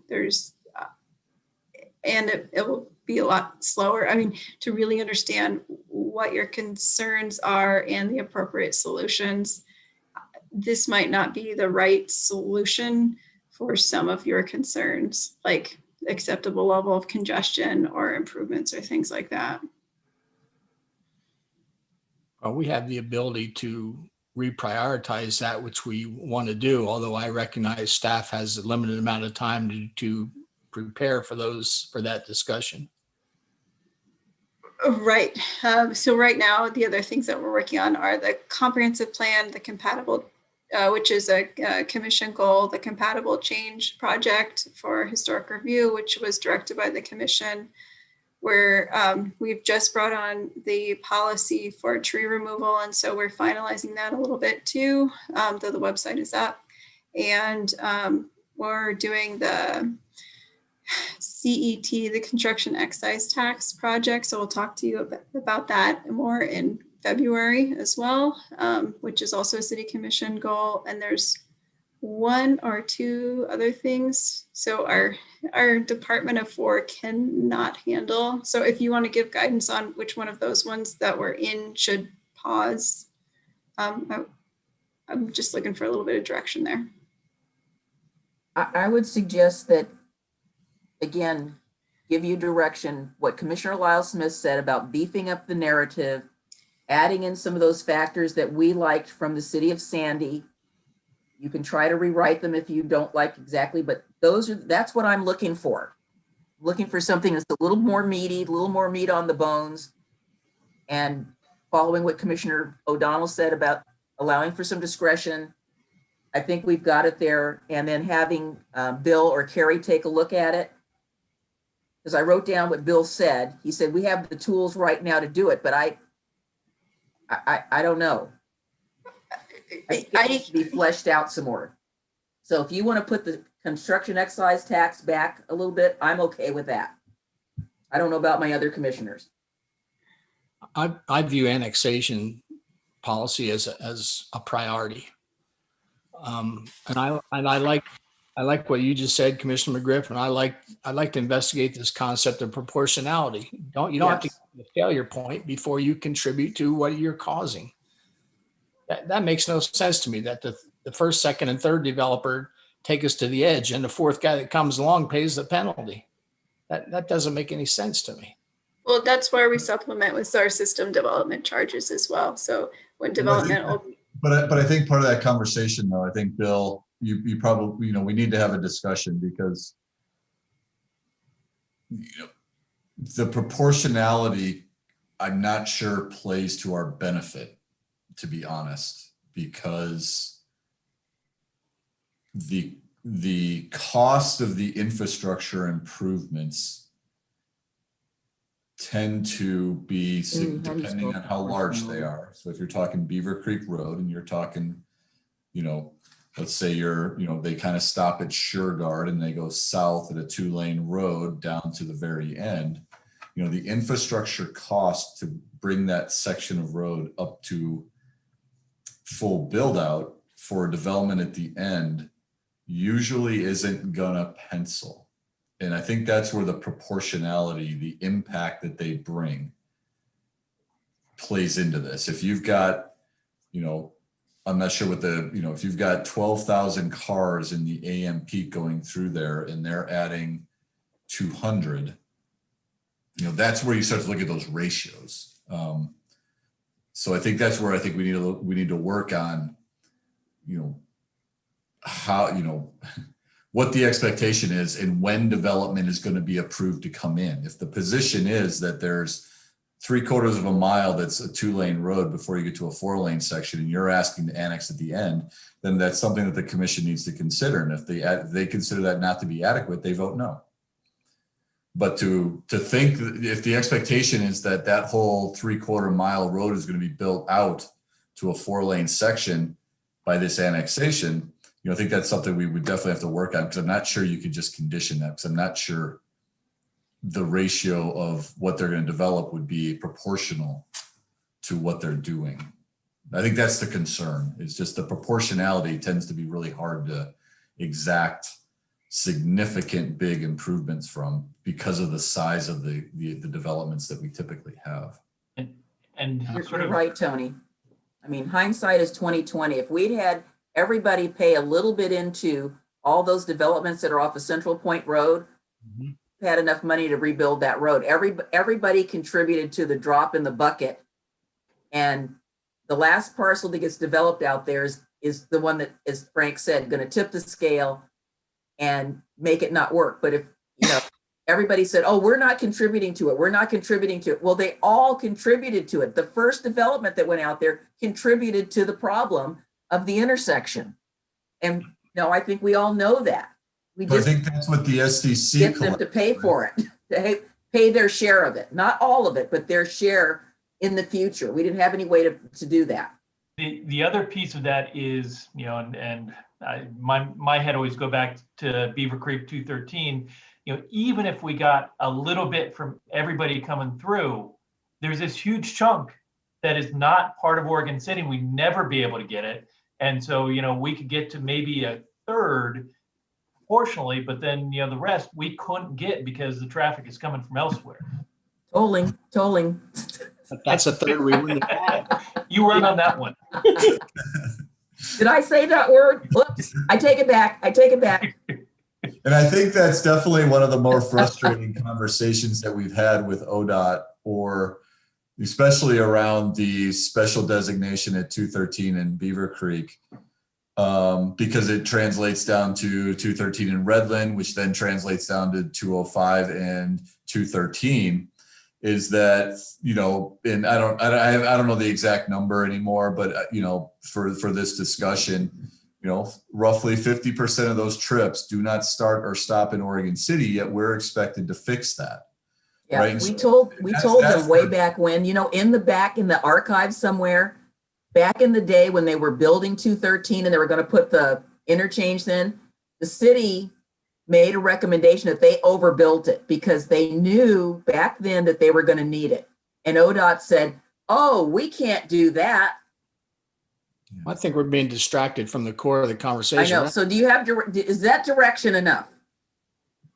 No. So probably not. I would say that I'm fine with putting off the construction excise tax item as well, because the idea of that conversation was that we wanted, at least I'll speak for myself.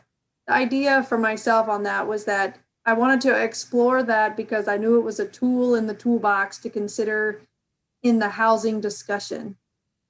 I believe that there's probably 10 other tools in that toolbox that are worthy of a conversation. And therefore, if we really want to talk about housing, which we talked about putting that as a goal or discussion in the retreat of how we want to maybe consider housing as, you know, what that goal would look like. I think for me personally, part of that is to look at all the tools in the toolbox and which one of those levers do we want to try to pull. And to me, the CET was just one of those tools that it was worth investigating. Other communities did it, and you know, I didn't necessarily think it was going to turn into, you know, a really big extensive project. I'm willing to be flexible on that because I think there's other tools, and I think it's part of a larger conversation. I don't think it's something that we're going to pull the lever on CET this spring because you finished the study. So that's just my thought. I think Commissioner McGriff said she was willing to push that one off too. So am I. Fine. So there's feedback on that, Ms. Turway. I do agree with a comment that Mr. Conkle made earlier that I feel like this conversation on annexations is that we're trying to get more certainty and mitigation of funding issues and all that kind of stuff that comes later in the process. And we're trying to get that all up front. And I'm not sure if that's a reasonable expectation. I'm not sure that that's possible just because of the way things work and the linear process in which it goes through. But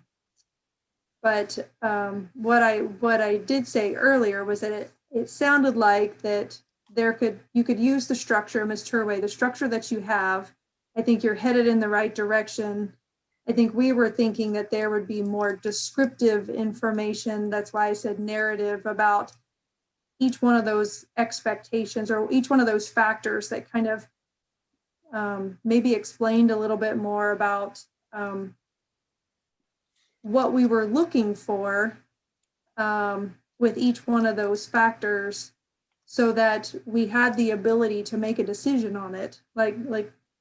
For me, the factors are very vaguely written. So I was thinking by more narrative, it would describe in a little more detail what the developer would have to show or say about their expectation, the future development, whatever, and how they would mitigate for each one of the items. You know, go through just in a little more detail of what our expectations are so that when these proposals come to the city commission or whatever, when we're weighing these factors, we have more information or it's very clear what's being provided so that we can make that decision. Does that sound, did I summarize that kind of? Yeah, okay. Yes, I can add that. I just want to make sure that at annexation, they often don't know what the development's going to be. And so some of those answers might be a little generic because they don't know what the development is and thus can't calculate some of the impacts. So we do that analysis now, but it's at such a high level. So if the analysis we do now is not satisfactory to the commission, I'm not sure what else we can do that could be satisfactory. That's where I think the master plan is a good in-between step because it's pre-development and you can kind of take that holistic approach. But I can definitely add some more descriptions and look back at the Sandy code to see if there's other stuff that we should to add things as needed. Is there anything else besides those? Sorry, Commissioner. Could I just ask Bill a quick question to address that component, right? I mean, how much discretion would we have for the applicant to provide a certain level of certainty on what the development is actually going to be prior to annexation? And if that's something we need to think about, because it sounds like that's what we're at, what I'm hearing, right, is, you know, we want to know, we don't want a range, we don't want a worst case, we want to know a little more certainty as to what your impact is going to be and where those impacts where they're going to occur and how you're going to fix those, right? And the only way to do that is to either, you know, just take a mathematical worst case scenario, right? If you've got 15 acres at R10, we know how many units that could possibly be mathematically, and you need to plan that, whether you're really only going to build 80% of that, we don't care at the annexation stage, right? Or you provide an actual plan that shows what you want to do. And I don't know how much we could push there. I mean, they're not they're not trying to get land annexed just for the heck of it. They have some reason, they have some desire for why they're requesting the annex. So And you're right, but typically when you talk to developers, you know, the level of detail that they go to in those plans increases with the more certainty. You know, they have a far better idea how much it's going to cost, what they're going to build when they come into the subdivision than when they do the annexation. You know, then it's sort of back of the napkin, you know, yeah, this looks like it's going to pencil. And they're not going to invest the deep dive until they know that they're further down the road. And, you know, I suppose there might be you know, there's always the option of providing the alternative way. You know, you can either do the worst case scenario or provide an analysis linked to a specific proposal that will then become the limit on your development on annexation or something. And I'm kind of talking a little, you know, out of school here, you know, to think about how to do it, but that might be something to consider. Now, it certainly make the annexation process more complex.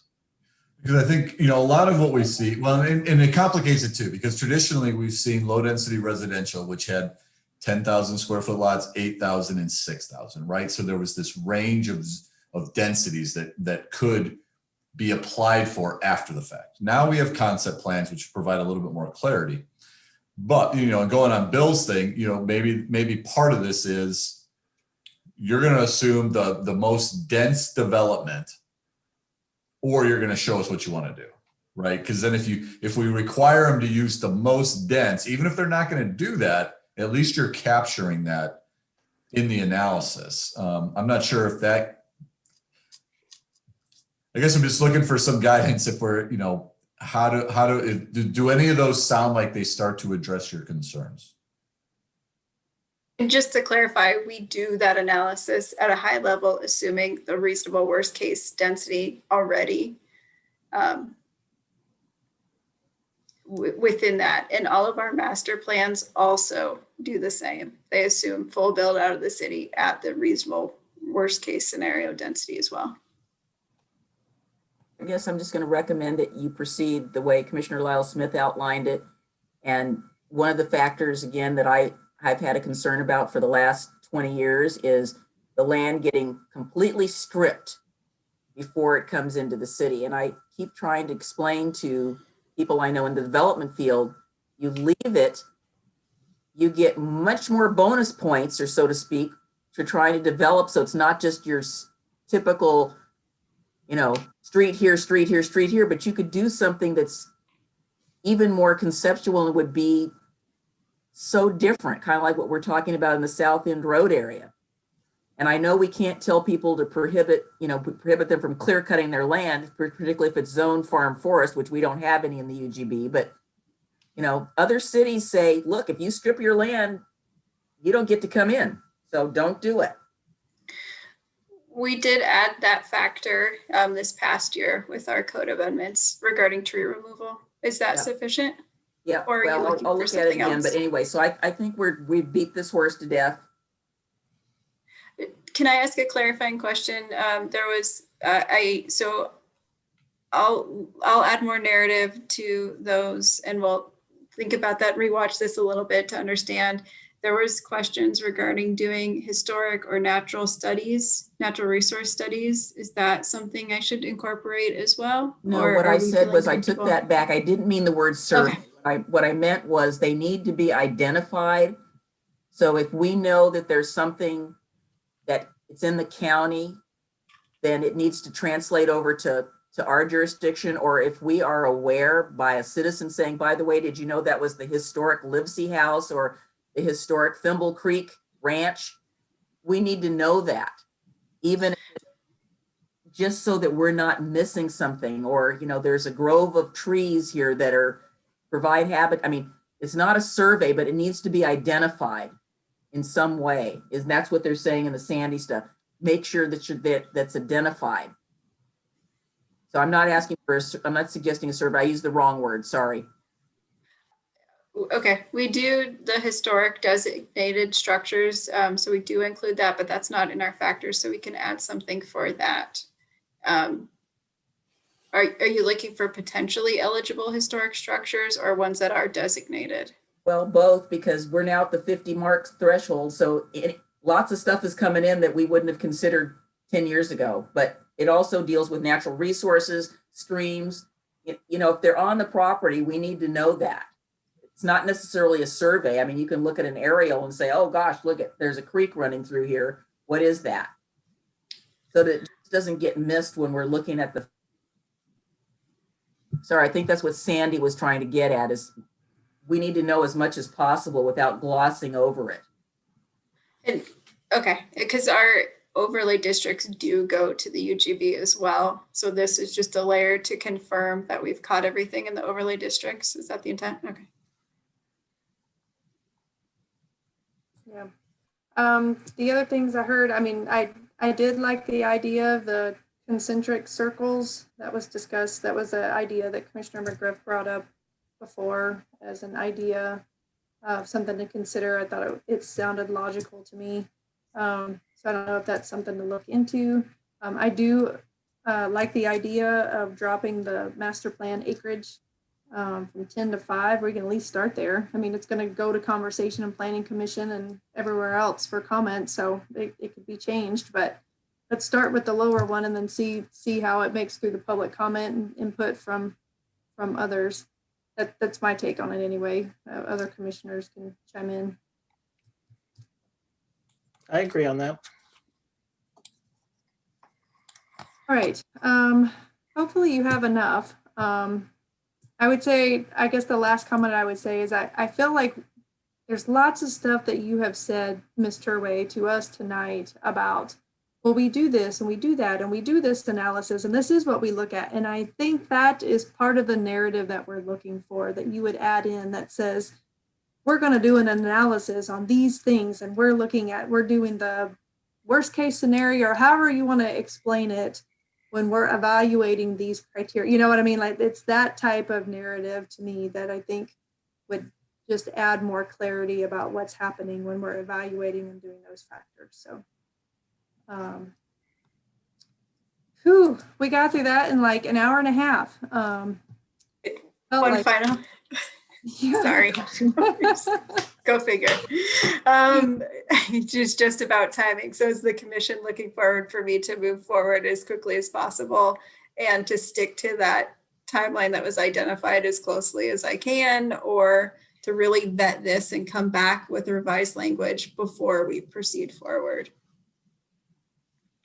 I think we need to have another work session about it, unfortunately, before I feel comfortable in throwing it out to the world. I'll agree with that. I would think that would be good. And if we can pull the CET from your high priority list and give you more time to fit it in there. Hopefully that would work. Thank you. All right.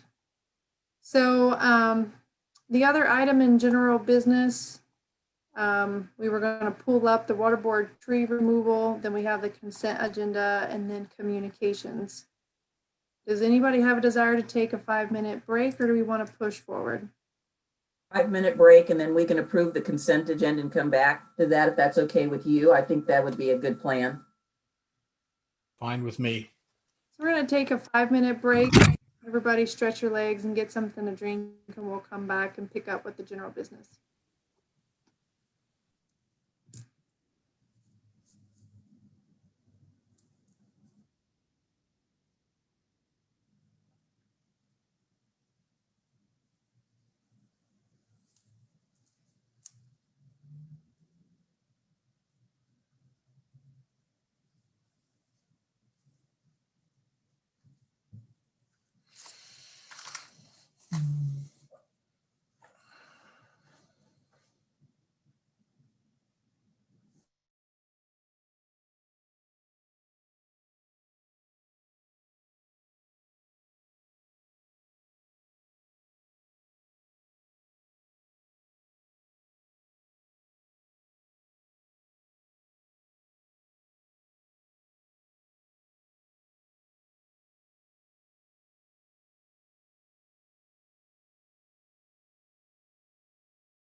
Miss Zoom is so pleasant. All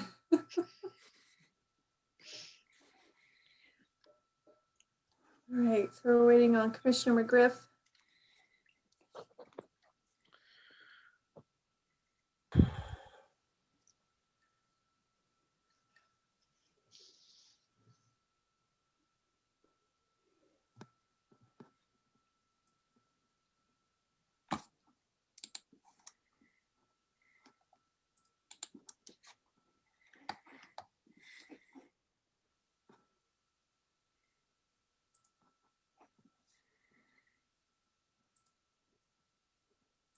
All right, so it looks like all the commissioners are present, so we will pick up with our agenda. We have moved item 9A up to general business. So that means it's the next item up. This is on the water board park tree removal and the staff report that Mr. Conkle provided. Commissioner McGriff, you were the person who requested this to move up. Do you have specific questions for Mr. Conkle, or would you like him to just give us an overview of? Well, in the effort to be expedient and to the point, I guess I could just ask my questions. And thank you, Mr. Reed, as well. So I see that the recommendation comes down to a couple of trees, and what I'm not understanding is one of the trees, yes, obviously seems like it presents a likelihood of failure, and that's been completely documented.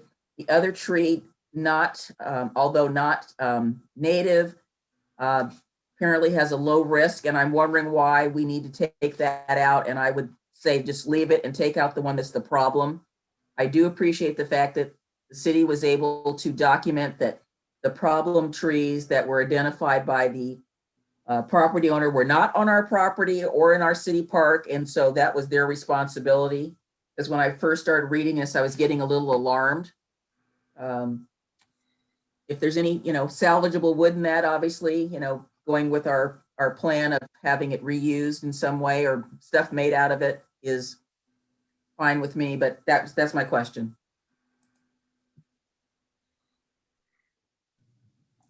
I'll go ahead and start. And, in reading that, I think we're in reference to the cherry tree, which is an invasive. In reading the arborist report, when it talks about the low risk, it's referring to the low risk of the damage that it will create if it does fail. So it's hard to know that, and not any damage, it seems like with this situation seems, especially knowing about it, seems unnecessary risk to take. When I read it, the first thing I thought was, yes, it's going to fall over, but where it's going to hit isn't going to cause that much damage. So we consider it a low risk. It's not a specimen tree. I guess I'm not sure what the benefit to keeping it, knowing that, I would feel horrible if it fell off over onto someone's house and we knew it and we kept it because it was a low risk of damage. So is it likely to fall on somebody's house? Because obviously a tree falls in the forest and then it becomes part of the natural environment and animals use it and whatever. So if it's not going to fall on somebody's house, why don't we just let it fall down by itself, since it's in Waterboard Park and it becomes part of the environment? Well, I think it is. Kendall, am I correct? I can pull it up again, but it is potentially going to hit a structure. It's potentially will hit the house. Yeah. And so the concern was brought because some trees had already fallen down on the property. And then these trees were brought to the homeowner's attention. And that's where there are trees that fell on them? There were trees that fell. I don't know if the trees actually fell on the house, but where they are trees, were they city trees? No, they okay, well, see, then I can't be worried about that. If they fall and they're on somebody's property, I hope they don't fall on their house. I guess part of my concern is that there wasn't a clear finding that it was a clear and present danger according to the criteria that was used. And if it is, then take it out. Don't gather it up, leave it to decay naturally and become part of the environment. Okay, Kendall, what was the plan? Was to take them down and remove them? The plan, the next step for us was to file for the permit and do public notice, and then take them down and have them removed. We think the owner has been extremely patient with us. And so due to the nature that both trees were recommended by Bartlett tree experts to be removed, that's why we decided to move forward with removing both trees. Okay, so when I say remove, I mean not chop them all up and take them off the side. I'm just saying take them down, let them decay naturally in the park and save us some money, because obviously it can return to the soil and be part of, provide habitat. I don't know. I don't see why we have to take them away. Okay. And I would be willing to have that conversation with our parks manager and the tree removal company who will be removing the trees. There was a series of charts in there and it had 2 criteria per chart. Remember that, per tree? Yeah. And I was looking to find that and I can't find it currently.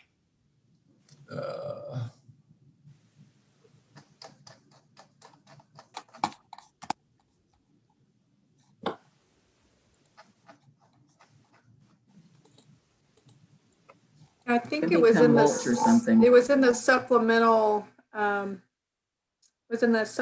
document that was provided via email. It's not in the staff report.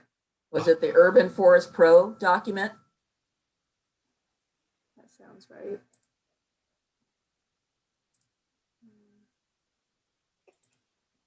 Probably additional documentation, I think.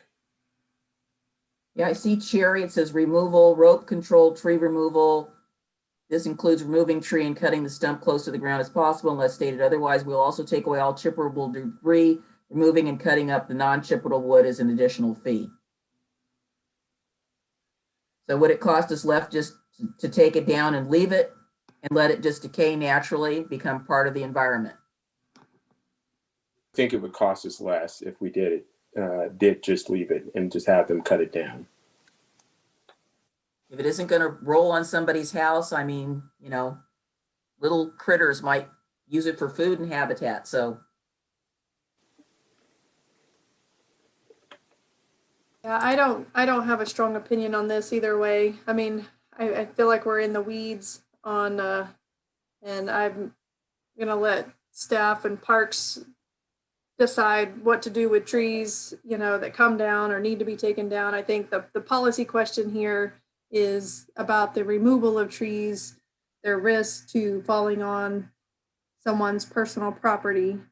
And I do agree. I think the one line in the staff report was probably confusing because it read like one's a high risk tree, one's a low risk tree, but we're going to remove both of them. And I think that in itself was a little confusing, and maybe not in alignment.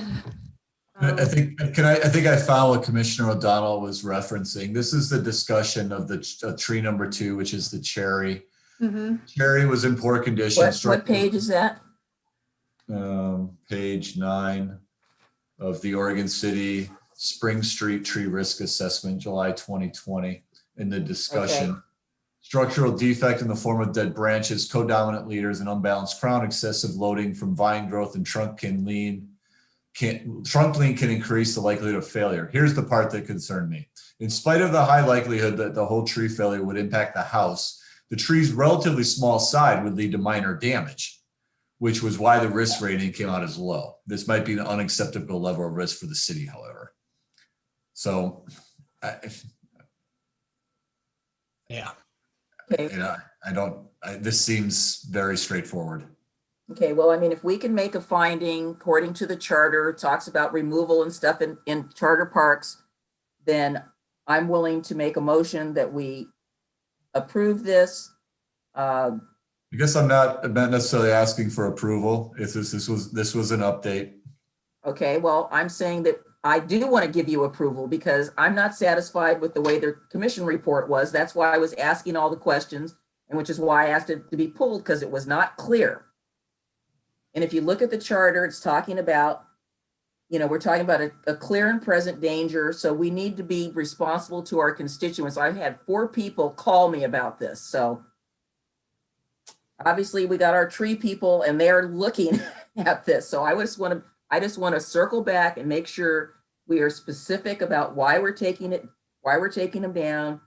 And regardless of the staff report, make a finding that, yes, this is a clear and present danger. We feel that we agree with the city manager's report, with the report from Bartlett, with the parks director.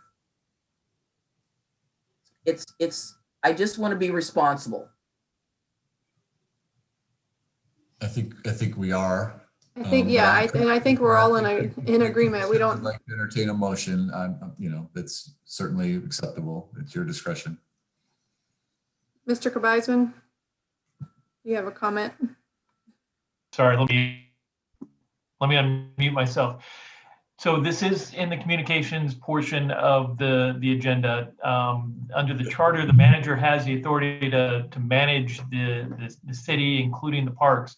I think, as I understand, this was placed on the agenda as communications to let you know, because of the concern that has been expressed about in the past about the city having, taken down trees that maybe weren't appropriate. So this isn't something that needs commission approval. If you want to endorse it or something, that's fine. But in terms of approving it, I believe the city manager has the authority to take the action in his role under the charter. I think he has sufficiently explained why the decision is made to remove the trees or to take them down because of the level of risk. I agree that the sentence in the staff report by itself was misleading, but the supplemental document that was provided to us that Mr. Conkle read from kind of explained the reasoning behind that. So were there other questions or comments that you received, Ms. Commissioner McGriff, that have not been addressed? You're muted.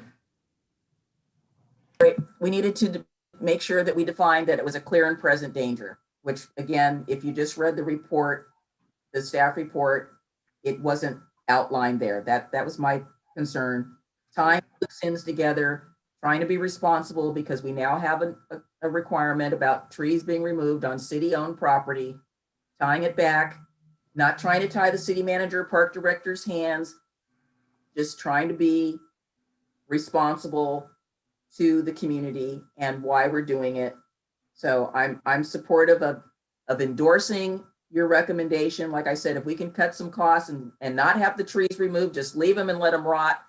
It's a natural park, so let's save ourselves some money.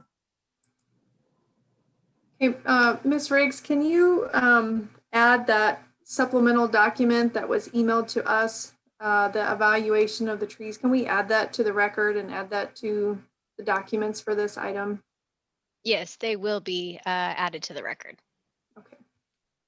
I think the other document that was included in our email looked like an invoice that the homeowner received about the removal of all of those trees. I'm not sure why that has any bearing on this discussion item. Yeah, that wasn't helpful. I'm not sure that document's needed, but the arborist report and evaluation that had the charts that Commissioner O'Donnell referenced, I thought was really helpful to review, in addition to the staff report, which gave us more insight, but I don't believe it was made available to the public. So, all right. So that's general business from our revised agenda that we had. So do we have a motion on the consent agenda? I'd like to so move. Second. Ms. Riggs, can you call the vote? Yeah, Commissioner Denise McGriff, Aye. Commissioner Frank O'Donnell, Aye. Commissioner Rocky Smith, Aye. Commission President Rachel Lyle Smith. Aye. Motion passes. Thank you, Ms. Riggs. Mr. Conkle, do you have any other communications for us? No, ma'am, that was the only one for tonight. Okay, commissioners, anybody have Nope. any other communications? Myers Road is opening, right? Tonight or sometime this morning? Yes, tonight. Let's all go drive on it.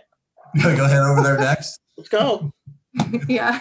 I'll come pick you up, Rocky. Be out in front in about 20 minutes. No, I'm driving my own car. Okay, well, we'll have a caravan then. Okay. Can we Right, honk our horns and throw confetti out the window? No confetti. I would say to me, it's a really big success to have a project that is completed within budget and early, in advance of the original schedule. So kudos to Mr. Lewis and the project team that worked on the Myers Road extension, and thanks to our partners, the community college. They've been a great partner on it. So we've been watching that development, and yes, it is very exciting to see it open. Hey, Jim, make sure you have your police out there because people are going to be speeding on that wide road. And throwing Brand new confetti pavement. out too, apparently. Well, I'm not going to be speeding. I might be throwing confetti, but there won't be any speeding. Oh, don't be doing that. Mr. Lewis, you have a comment?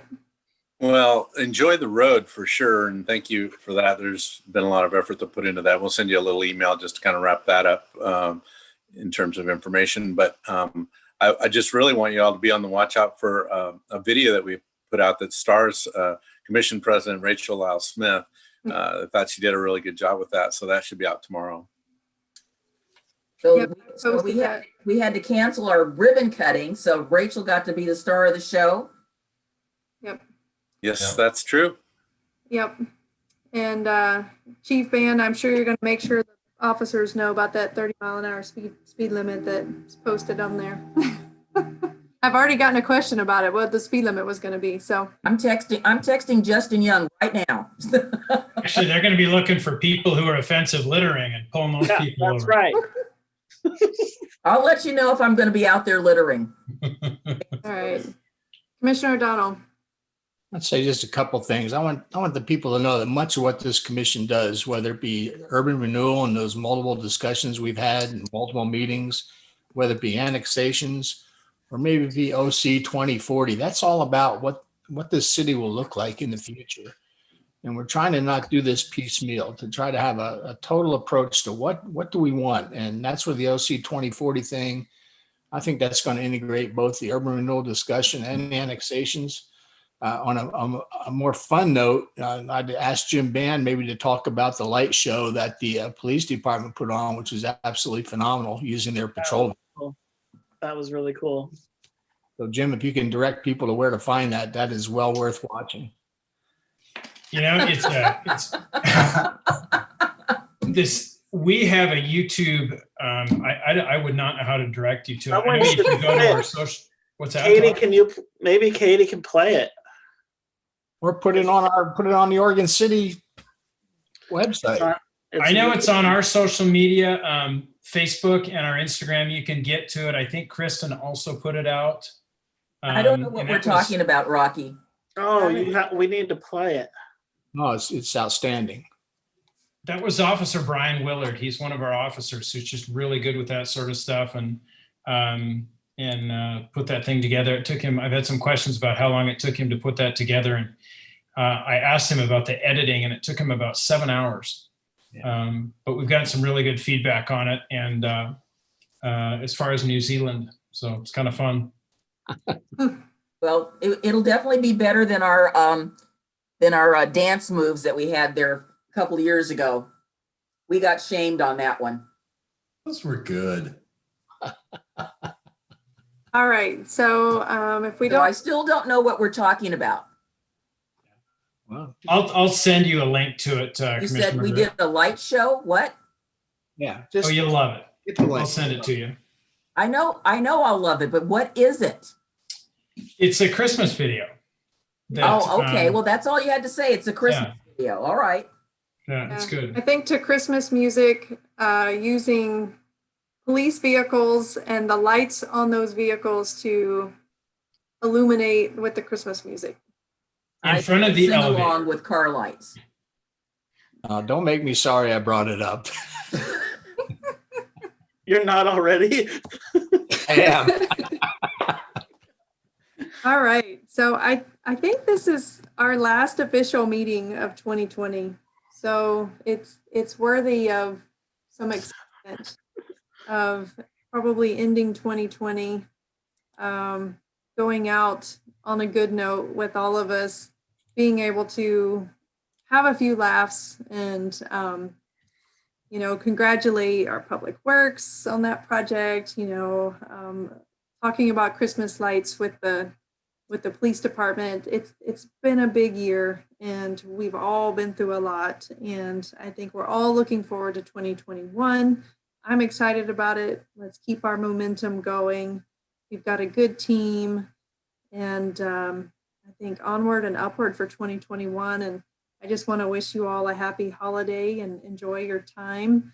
My schedule's been busy. I still have a few more meetings for this month, but try to enjoy the holidays and we will come back together in January. All right. And with that, we will adjourn this meeting. I would Thank concur. you, everybody.